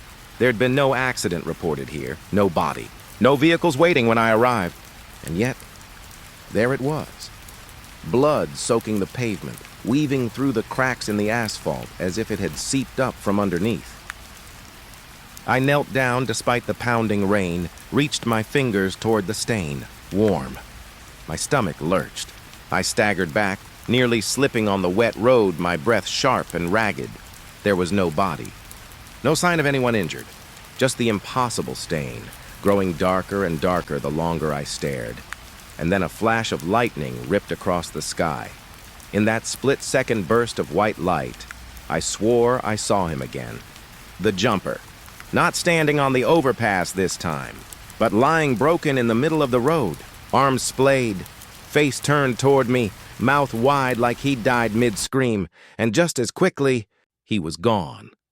The stain rippled with the next gust of rain, spreading like it had a life of its own. I backed toward the cruiser, my heart slamming so loud I thought I'd choke on it. My radio hissed, then cut out completely. Only static, broken by faint pops like someone knocking a fist against the speaker. I left the tree. I didn't care anymore. I jumped back in the car and drove. But the thing about stains is, once you see one, you start to see them everywhere. Over the next weeks, every time it rained, the same thing happened. I'd patrol past the overpass, or sometimes a mile or two past it, and there they'd be. Dark, fresh-looking patches that the storm couldn't erase. Not puddles, not oil, not dirt, blood. Each time in the same place, right below the overpass, stretching out across the lanes as though some invisible body had hit the ground there again and again. The first few times, I tried to ignore it. Pretend it was nothing. I didn't take photos, didn't log it. I didn't want it written down, because writing it down meant it was real. But it was real, too real. Other drivers began to notice. One night, a trucker flagged me down, pale and shaking, insisting he'd nearly hit the body in the road. He was adamant, swore he'd seen a man sprawled there, only for it to vanish the second he stopped. When I walked the pavement myself, I found the same thing I always did. Just stains. When I asked around the station, I got shrugs, nervous laughter. Old ghost stories, one of the older deputies told me. Highway folk tales? Don't let it get in your head. But it was already in my head. The stains were never there in daylight. Never when it was dry, only when it rained, when the water ran heavy enough to slick the world into a reflection of itself. That's when the road remembered. I started to notice the smell, too. Not every time, but sometimes. A sour, metallic tang on the air when the storm pressed down, like the world itself was bleeding. And sometimes, God help me, when I slowed the cruiser near the overpass, I heard it a thud, soft, heavy final, like something falling from above and slamming into the earth just beyond my sight. I'd glance up every time and the bridge would be empty. Nothing but the rain streaming over concrete, but the stains would be waiting below. I don't know how many people died on that overpass. I don't know why no record seems to match the horror that road carries. Maybe it started with one man and grew, feeding on itself. Maybe every person who left a mark so deep the road never forgot. All I know is I started driving faster through that stretch, praying for clear skies. Praying I wouldn't see the dark, blooming stains beneath the flash of my lights. Because each time I did, I swore they were spreading. Like the pavement itself was rotting from the inside out. Like one night, the whole highway would be nothing but blood. And when that happens, I think I'll be the one standing on the edge. The highway at night has a way of making you feel small. Out there, with the cornfields stretching out forever on both sides, the sky hanging black and low above, you start to realize how much of the world exists without you. How much can happen beyond the reach of your headlights. It was around 2 in the morning when I saw them. I'd been patrolling Route 11, a road so dead at night it might as well not exist. Barely any traffic, just me and the hum of the cruiser. But a couple miles out past mile marker 22, the darkness broke. Headlights, not one or two, but a whole line of them. At first, I thought it was a construction crew, maybe some late-night detour I hadn't been briefed about. But as I got closer, I realized this wasn't any ordinary road crew. The trucks were dark green, unmarked. The kind of military transport you only see in old photos or rolling out of bases on the news. Boxy shapes, tarps tied down tight, their engines growling low. There were no signs, no cones, no warning lights. Just the convoy, lined across both lanes of the road like a wall. I slowed to a crawl, cruiser lights off, trying to figure out what the hell I was looking at. That's when one of them stepped out. A soldier, or at least he looked like one. Full uniform, helmet, gear strapped across his chest. He raised a gloved hand, signaling me to stop. I rolled down my window, rain misting in from the drizzle that had started up. "Evening, officer," he said. His voice was calm, flat, no accent I could place. "You need to turn around. Road's closed." "Closed?" I frowned, leaning out to get a better look. I didn't hear anything from dispatch about a closure out here. "What's going on?" The man didn't flinch, didn't move at all. His hand rested casually near the rifle slung across his chest, but his eyes, dark behind the visor, never blinked. "Turn around," he repeated. Something in me bristled. I'm not used to being told to back off without an explanation, especially not on my own stretch of road. "Listen, I need to know who's in charge here. I've got jurisdiction on this route. If there's an incident, I need to report it." He tilted his head just slightly, like he was considering my words. Then he stepped closer, leaned down to my window, and spoke quieter. "For your own good, officer, turn back." His breath fogged the glass even though the air was warm. I looked past him toward the line of trucks. Their engines throbbed steady, exhaust pluming faintly in the drizzle.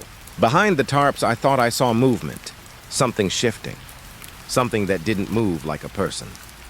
I blinked, and the tarp stilled. The soldier straightened again.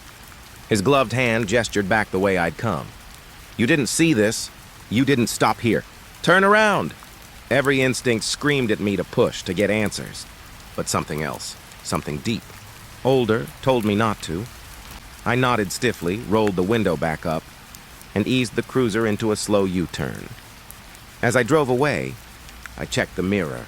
The soldier was still standing there watching me, and behind him, through the thin mist, I thought I saw more figures moving.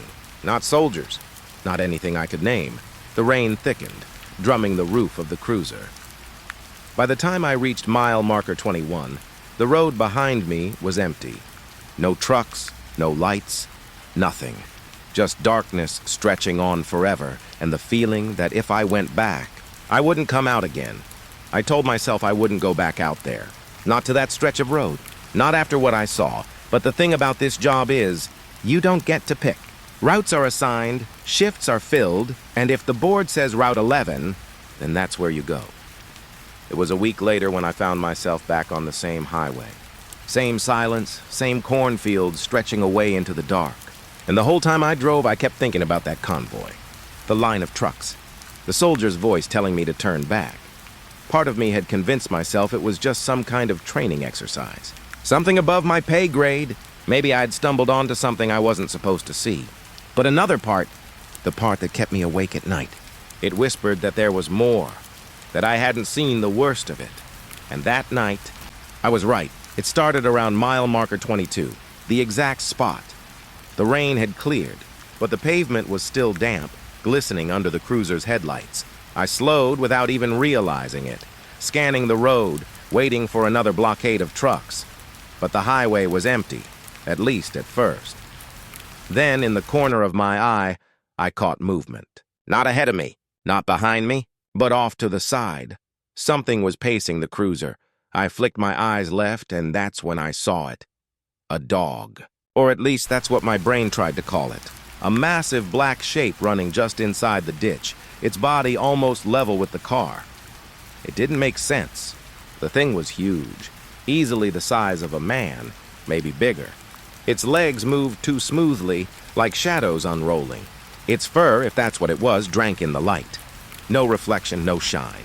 Just darkness, and its eyes. God, its eyes. They glowed faintly, a dull, unnatural yellow. I eased my foot onto the brake, slowing the cruiser. The dog slowed too, keeping perfect pace. Not lagging, not sprinting. Just gliding alongside me, step for step. I gripped the wheel tighter. My breath fogged the windshield. Jesus Christ, I muttered. The dog turned its head then, just slightly, and though it was still running, its gaze locked with mine. A weight pressed into my chest, heavy and cold, like looking at something that shouldn't exist. I snapped my eyes back to the road, heart pounding. My hands were slick on the wheel. I pressed the accelerator. The cruiser picked up speed, so did the dog.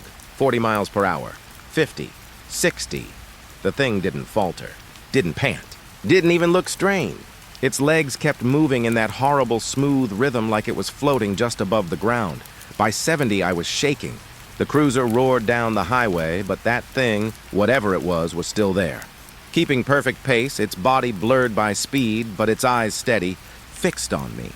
I thought about calling it in, reaching for the radio, telling dispatch what I was seeing. But what would I even say? That I was being chased by a shadow dog the size of a person? That my squad car had a ghost running beside it? I didn't. I just drove. And then, as suddenly as it appeared, it was gone. One moment, it was pacing me, yellow eyes burning through the window. The next, nothing. Just empty ditch and wet grass sliding by. I didn't realize how hard I'd been gripping the wheel until my hands started to cramp. I didn't sleep when I got home that morning. Every time I closed my eyes, I saw it, running beside me, silent, patient, like it was waiting for something. The next night, I told myself it had been exhaustion. A trick of the light, maybe a big stray dog, and my tired brain turned it into something worse. But then it happened again.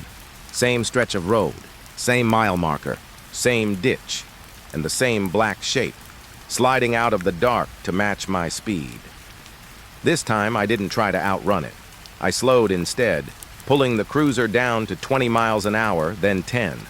My hands trembled as the thing slowed too, step for step, until it was barely jogging, its long limbs folding unnaturally as it kept pace.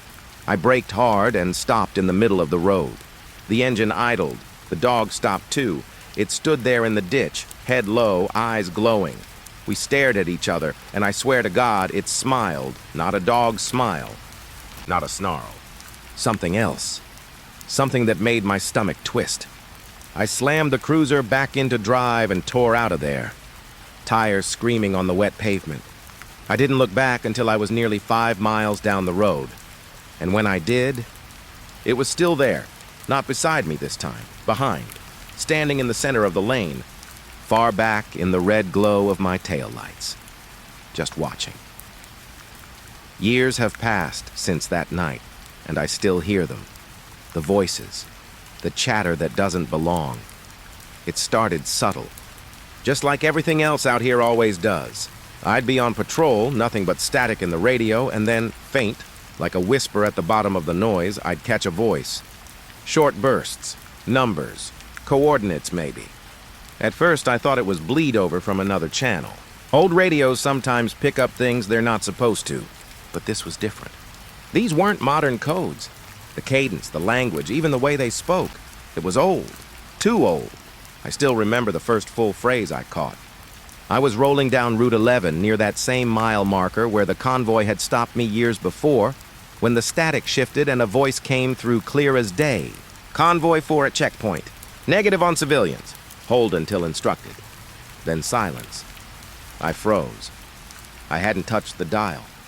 The channel was the same one I always used. But the call, it sounded like it was coming from a different time. I pulled over, heart thumping, and scribbled the words down in my log. The voice had this clipped military tone, and I swear I heard engine noise behind it like trucks idling. The date? October 14th, the same date I'd first seen the convoy years before. Coincidence? Maybe, but the next year, same night, same stretch of road, it happened again, only this time, more voices. Unit 5, eyes on target, copy. Wait for the order. Casualties reported at Sector 2. God, they're all over the road. Static. Can't see. My blood went cold, because those voices weren't calm anymore. They were frantic. Shouted over the roar of engines. Bursts of gunfire cracking in the background, and none of it belonged. Dispatch confirmed later that night there hadn't been anyone transmitting. Not from the highway, not from the base, not from anywhere nearby. It wasn't live chatter. It was a recording. A recording from a night no one remembers. I started saving the dates. October 14th, every year without fail. That's when they came through. I'd sit in my cruiser waiting for the static to turn. Waiting for the dead to speak again, and they always did. Year after year, I've built this twisted collection of words. A transmission that doesn't fade. A conversation trapped in the air, repeating itself like it refuses to die. But the part that keeps me awake isn't just that it happens. It's what the voices say. The more I listened, the more it started to sound like a story. Not random bursts, but a chain of events. Orders being given, soldiers panicking, something attacking them. One voice kept cutting through clearer than the rest. A commander, maybe. Steady, calm, even when everyone else was screaming. I remember one night, his voice coming through strong like he was sitting in the seat beside me. Hold your position. Do not engage. Do not fire unless fired upon. And then quieter, almost to himself. They're not supposed to be here. I wrote it down. My hands shook so bad the words slanted off the page. Every year the voices edged closer to the end. Like a tape playing out little by little only once a year, I couldn't stop listening. Couldn't turn it off. It was like peeling back the skin of something rotten. You don't want to see, but you can't help yourself. The 7th year was the worst. That night, the voices weren't just bursts anymore. They came through in long, unbroken streams. Shouting, chaos, engines roaring. My cruiser filled with the sound of men dying on a night that shouldn't exist. I heard one of them screaming for backup, his voice ragged and breaking. Then another cutting through. Convoy scattered. Fire in the tree line. I repeat, fire in the tree line. Gunfire rattled. Explosions. Metal twisting. I gripped the mic, half ready to answer them, even though I knew they weren't really there. My lips parted, but I didn't speak. And then, in the middle of the chaos, a voice I recognized. The soldier who had warned me. The same tone, the same steady rhythm. Turn back. For God's sake, turn back. The words I had heard years ago, standing on that wet road with a rifle pointed at my chest. I couldn't breathe. My skin crawled like it was trying to crawl right off my bones. Because the voice on the radio, it wasn't echoing my memory. It was repeating it. Like whatever happened that night was looping, bleeding through the airwaves, forcing me to hear it again and again. And the worst part? The final transmission didn't come from them. It came from me. I swear to you. I heard my own voice. It came through clear, louder than all the rest. My call sign, my tone, even the way I breathe when I talk. Unit 37, I've got eyes on them. Convoy at mile marker 22. Advise. But I never said that. Not into the mic. Not that night. Not any night. It was me. But it wasn't. The radio hissed after, empty, until only static remained. And since then, every year, the voices repeat. But they never go past that point. The convoy collapses. The soldiers scream. The black dog howls through the interference. And then my voice calls it in, and then it all goes quiet. Like whatever happened that night never really ended. It just keeps going, locked on repeat, bleeding into my channel, waiting for someone else to hear. But they don't. No one else ever does. It's just me. And the thing that haunts me most, the thing that claws at the back of my skull when I sit in the dark, is this. If my voice is part of the transmission, then maybe someday, I'll be part of the convoy too. Some nights on patrol, you get this sense that the road doesn't belong to you. It's quiet, dark, the asphalt stretching in every direction like it has no end. The only thing that feels real is the hum of the cruiser and the sweep of the headlights. That's how it felt the night I saw him. I was headed northbound on Route 29, a stretch I knew well. Nothing but farmland on either side, no houses for miles, no traffic at that hour. It was about 2 in the morning when I spotted movement up ahead, near the shoulder.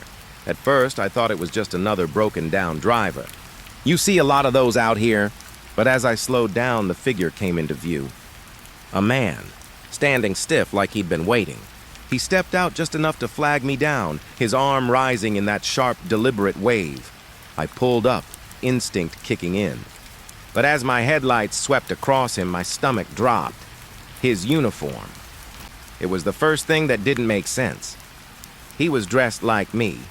Sure, patrol hat, badge, the whole 9 yards, but it wasn't right. The colors were faded, washed out, like fabric that had been sun-bleached for decades. The cut of the jacket was different, too, shorter, with old brass buttons that caught the light. His badge wasn't the one we wear anymore. It was larger, stamped with lettering I hadn't seen outside of photos. He looked like a trooper pulled straight from a history book. I rolled the window down halfway. Kept one hand near the radio. "You all right, officer?" I asked, my voice carrying a little more tension than I meant it to. The man stepped closer. His face was pale. Rough lines cut into it, but his eyes had this strange brightness, almost feverish. He tipped his hat like it was still the 1950s and leaned down just enough for me to hear. "Need a hand," he said. His voice was steady, old-fashioned. "Got a wreck up the way. Can't handle it alone." Something in my chest tightened. I glanced past him, down the empty stretch of road. My spotlight cut across open fields, no cars, no smoke, nothing. "Where at?" I asked. He pointed north, the gesture sharp, military-like. "Mile marker 63, hurry, folks are hurt." I nodded slowly, eyes flicking back to his uniform. The wrong patch, the wrong badge. Even the hat looked off, too flat, too stiff, but I couldn't just drive away. Not when he said people were hurt. "All right," I said, forcing calm. "Why don't you hop in? I'll call it in as we head there." The man's face twitched, just barely, but he shook his head. "Can't leave my post." "You'll see it when you get there." And then he stepped back, standing tall, posture stiff as a statue. I should have left right then. Should have called dispatch, gotten back up, waited for another unit. But his words clung to me like burrs. "Wreck. Folks are hurt. Hurry." I pulled forward, glancing in the mirror. He was gone. Not walking away, not fading into the night, just gone. One moment standing there, the next. Nothing but the beam of my taillights against the grass. My throat went dry. I drove to mile marker 63 anyway. The road was empty. No wreck, no broken glass, no skid marks. Just silence. I pulled over, heart thumping, and stepped out. The night air was cold, heavy with dew. Crickets chirped in the grass. But that was it. No headlights in the distance. No sound of another engine. Just me. I stood there longer than I should have, scanning every inch of the road. My flashlight caught the green marker sign, 63, and nothing else. And that's when I saw it, a helmet, lying in the grass at the edge of the shoulder. I picked it up, fingers brushing over cracked leather. Not like the helmets we wear now, but the old kind, round with a chin strap. It was scuffed, worn thin at the edges, and inside, faint, but still there, a set of initials, scratched by hand, RL. My skin prickled. I set it down gently, like it might shatter, and stepped back. Every nerve in my body screamed at me to leave, to get back in the cruiser and drive, so I did. But I didn't call it in, didn't mention the man in the old uniform, or the wreck that wasn't there, or the helmet waiting in the grass. What could I say? That I'd met a trooper who didn't belong to my time? That he asked me for help, then vanished like smoke? No. I drove the rest of my shift with the radio silent, every shadow in the ditch twisting into the shape of a man waving me down. And when I clocked out the next morning, I thought maybe I'd leave it behind. Just another strange night on the back roads, but I didn't. Because a week later, I checked the old case files. Curiosity burned a hole in me until I gave in, and there it was, an accident. Mile marker 63. October 1956. 3 civilians dead and a state trooper too. His name? Trooper Robert Langley, badge number 412. The picture in the archives showed him standing tall, hat flat, jacket with brass, buttons. The same man who had waved me down. The man in the wrong uniform. And I know with every cold shiver that runs down my spine that he wasn't asking me to help the wreck ahead. He was asking me to follow him into the same night he never left, after that night, with the man in the old uniform. I told myself it was a one-time thing, a trick of exhaustion, a hallucination born of long hours and too much caffeine. But deep down, I knew better. You don't mistake details like that. The badge, the faded jacket, the way his voice sounded like it had traveled across decades just to reach me, and the helmet. I didn't imagine that. It sat in the evidence room for days after, tagged and logged, like it was just another piece of debris from some modern accident. But every time I passed it, the initials burned into me. RL Trooper Robert Langley. That wasn't a dream. That was real. And I think he knew I believed it, because he came back. It was late November, a few weeks after the first time. The nights were colder, the air sharp with the smell of frost. I was running the same stretch of highway when I spotted him again. Same spot, same stiff posture, same deliberate wave. Only this time, he didn't just stand at the shoulder. He stepped into the lane, forcing me to brake hard, the tires squealing against the asphalt. My heart lurched. I had to throw the cruiser into park just to steady my hands. He walked up slow, his boots making no sound. I watched him in the mirror the whole way, my mouth dry as sand. When he reached the window, I noticed something new. His face looked darker, tired, like shadows had sunk into the lines around his mouth and eyes. He didn't ask me for help this time. He just pointed down the road. "Follow me," he said. His tone wasn't a request. It was an order. I don't know why I listened. Maybe some part of me thought I'd get answers. Maybe it was that same pull that made me look up old case files, that hunger for proof. Or maybe I just didn't want to say no to a ghost in a trooper's hat. I put the car in drive. He turned, walking with that rigid, old-fashioned gait, and for a moment I thought he'd step into the passenger seat. But he didn't. He kept walking, right down the center of the lane. My headlights washed over his back, the brass buttons on his jacket glinting like they were polished yesterday. I followed at a crawl. The road stretched ahead, empty and endless. But after about 3 miles, something strange happened. The landscape changed. I'd driven that route 100 times. I knew every bend, every mile marker, every farmhouse off in the distance. But now, the fields on either side looked different. No fences, no telephone poles, just open land like it hadn't been touched in years. And then I saw the bridge. I slammed the brakes. It rose out of the dark like the bones of some sleeping giant. Iron arches, black against the pale sky, stretching across the river below. The problem was, that bridge wasn't supposed to exist. It had collapsed in 1963, washed out during a flood. The county never rebuilt it. For decades, the road just curved off, rerouted, a new path cutting around the water.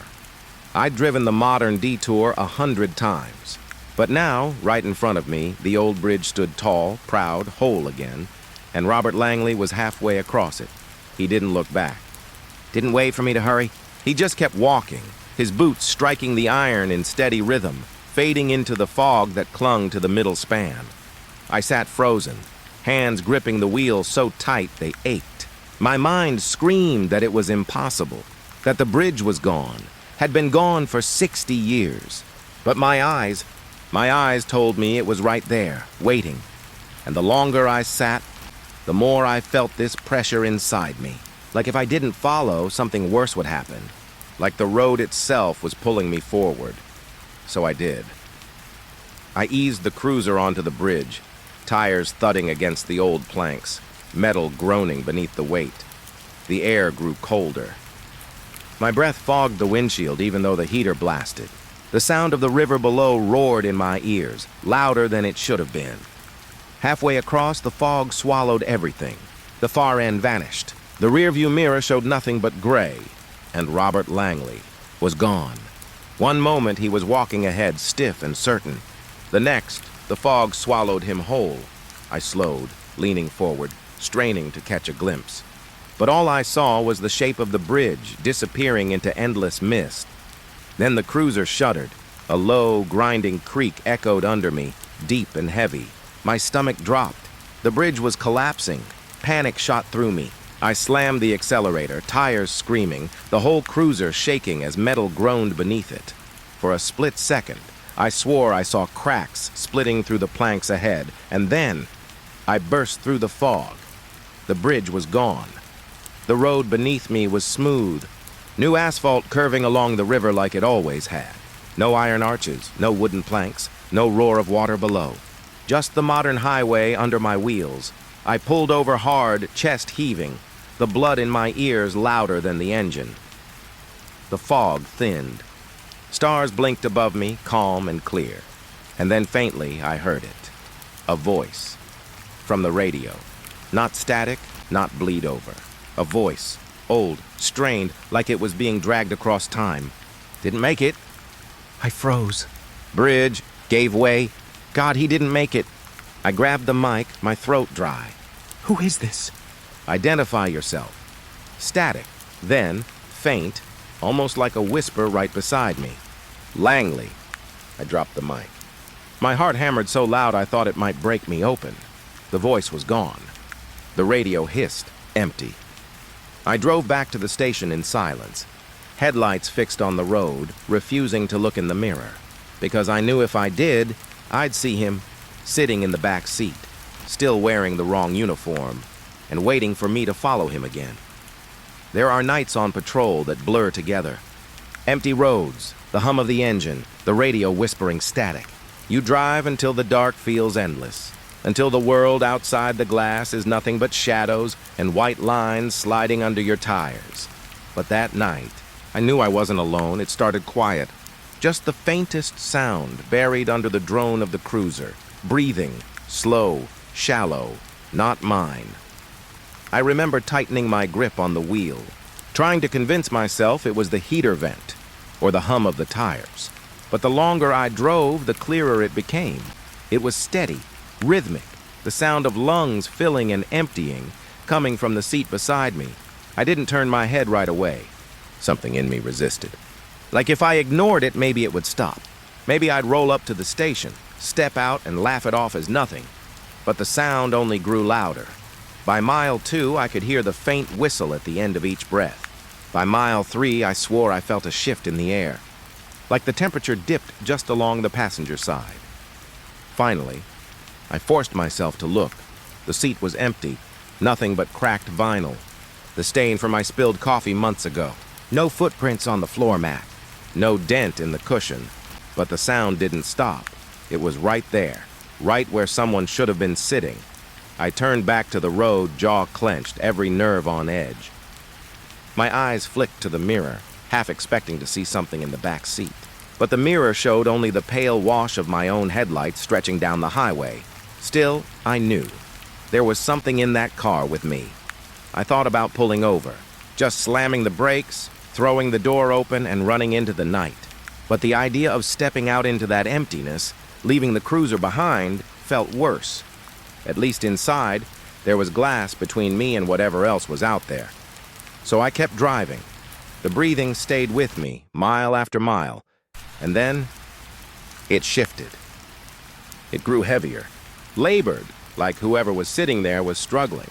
The air thickened with it, each inhale ragged, each exhale wheezing. And with it came something else, a smell. Faint at first, then stronger. Damp wool, old leather, and beneath it something sour, metallic, like dried blood. My stomach turned. I rolled the window down, hoping for relief, but the stench clung to me, thick as smoke. And then, faintly, I heard words.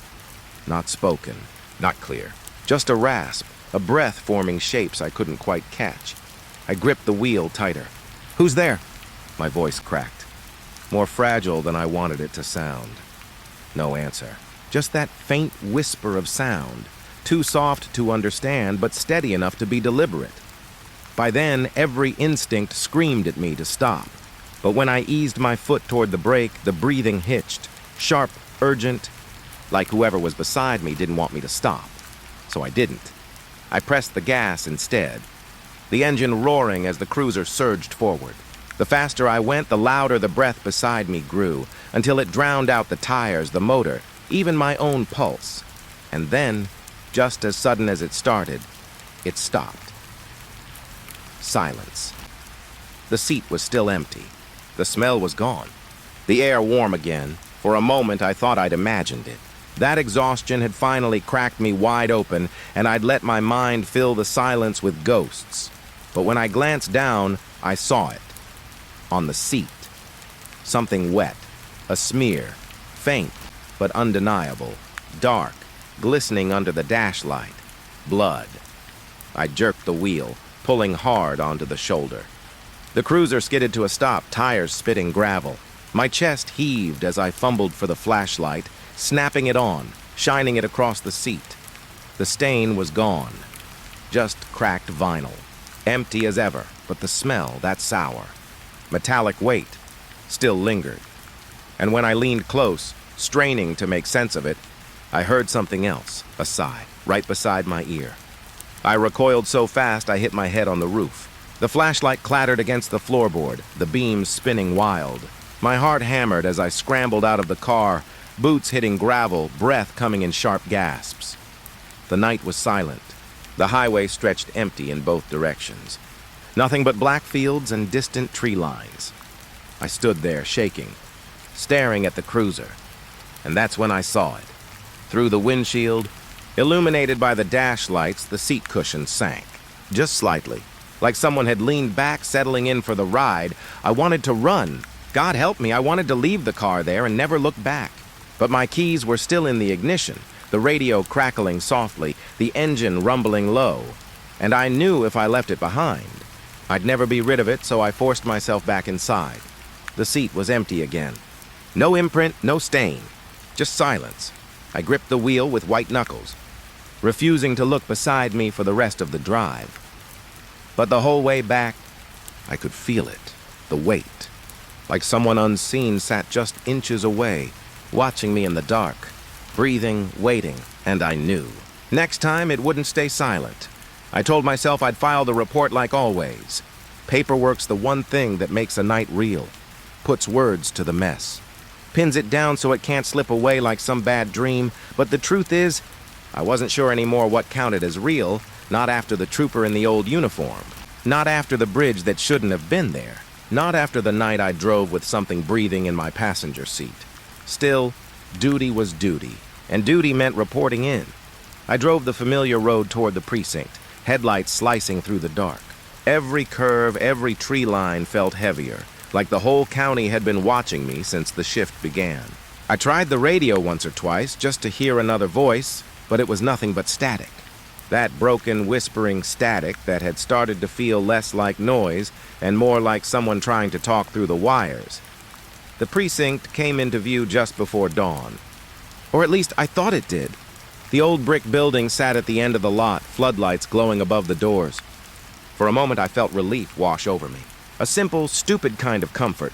Walls, people, normalcy. But as I pulled closer, that feeling curdled. The lot was empty. Not just quiet, empty, no cruisers, no staff cars, not a single vehicle in sight. I parked anyway. My boots crunched across the gravel as I walked up the steps. The lights buzzed faintly overhead, but no shadows moved inside. The glass doors reflected me back, tired, hollow-eyed. Uniform rumpled, but nothing else. I pulled them open and stepped inside. The air hit me first. Stale, cold, like the inside of a basement that hadn't been touched in years. My footsteps echoed across the tiled floor, louder than they should have been. The front desk sat abandoned. Papers scattered, drawers open, like someone had walked away mid-shift. "Hello?" My voice cracked against the silence. No answer. I walked deeper, past the bulletin board where we used to tack up shift rotations. The photos and notes were still there, but faded, water-stained. One of the notices peeled away from the corkboard as I passed, curling in on itself. I stopped at the report room. That was the plan, file my statement, leave it for whoever handled the morning intake. Pretend like the night could be boxed up in words and left behind. But when I stepped inside, my stomach turned. The cabinets were empty, not just cleared out, stripped. Shelves bare, dust thick on every surface. The logbooks were gone. The binders, even the pens from the counter. It was like the place hadn't been used in decades. And then I remembered. This precinct wasn't here anymore. It had been torn down years ago, consolidated with another district after the flood damage. I'd gone to the dedication of the new building, stood there in my dress blues, shook hands, smiled for the photo. So what was I standing in now? The air seemed to close in around me. My chest tightened as I stumbled back toward the hallway, boots scuffing on cracked tile. I reached for the radio clipped to my shoulder, desperate for a voice, even static. But the static wasn't waiting. A voice was faint, broken, layered under the hiss. Report in badge number. My skin went cold. File it. You were supposed to file it? The voice was mine, not exactly. It was warped, hollow, like a recording pulled too thin, but it carried my words, my cadence. Like I was listening to myself from somewhere I'd already been, I dropped the radio. The clatter echoed down the empty hall, and then the lights flickered. For a heartbeat, I saw shadows standing in the hallway. Dozens of them. Shapes in uniform, silent, watching. When the lights steadied, they were gone. But the air still carried that. Presence, heavy, expectant, like all those empty rooms were waiting for me to do something, waiting for me to hand over my report. I stumbled back into the front lobby, breathing hard, scanning the walls, the doors, anywhere for proof I wasn't losing my mind. My hand brushed the bulletin board again, and this time, one of the notices crumbled in my fingers. It was brittle with age. The date at the top read 1963. I staggered back, staring at the faded ink, the neat handwriting. Shift rotations for names I didn't recognize. Names of men who'd retired or died long before I ever put on the badge. The building groaned above me.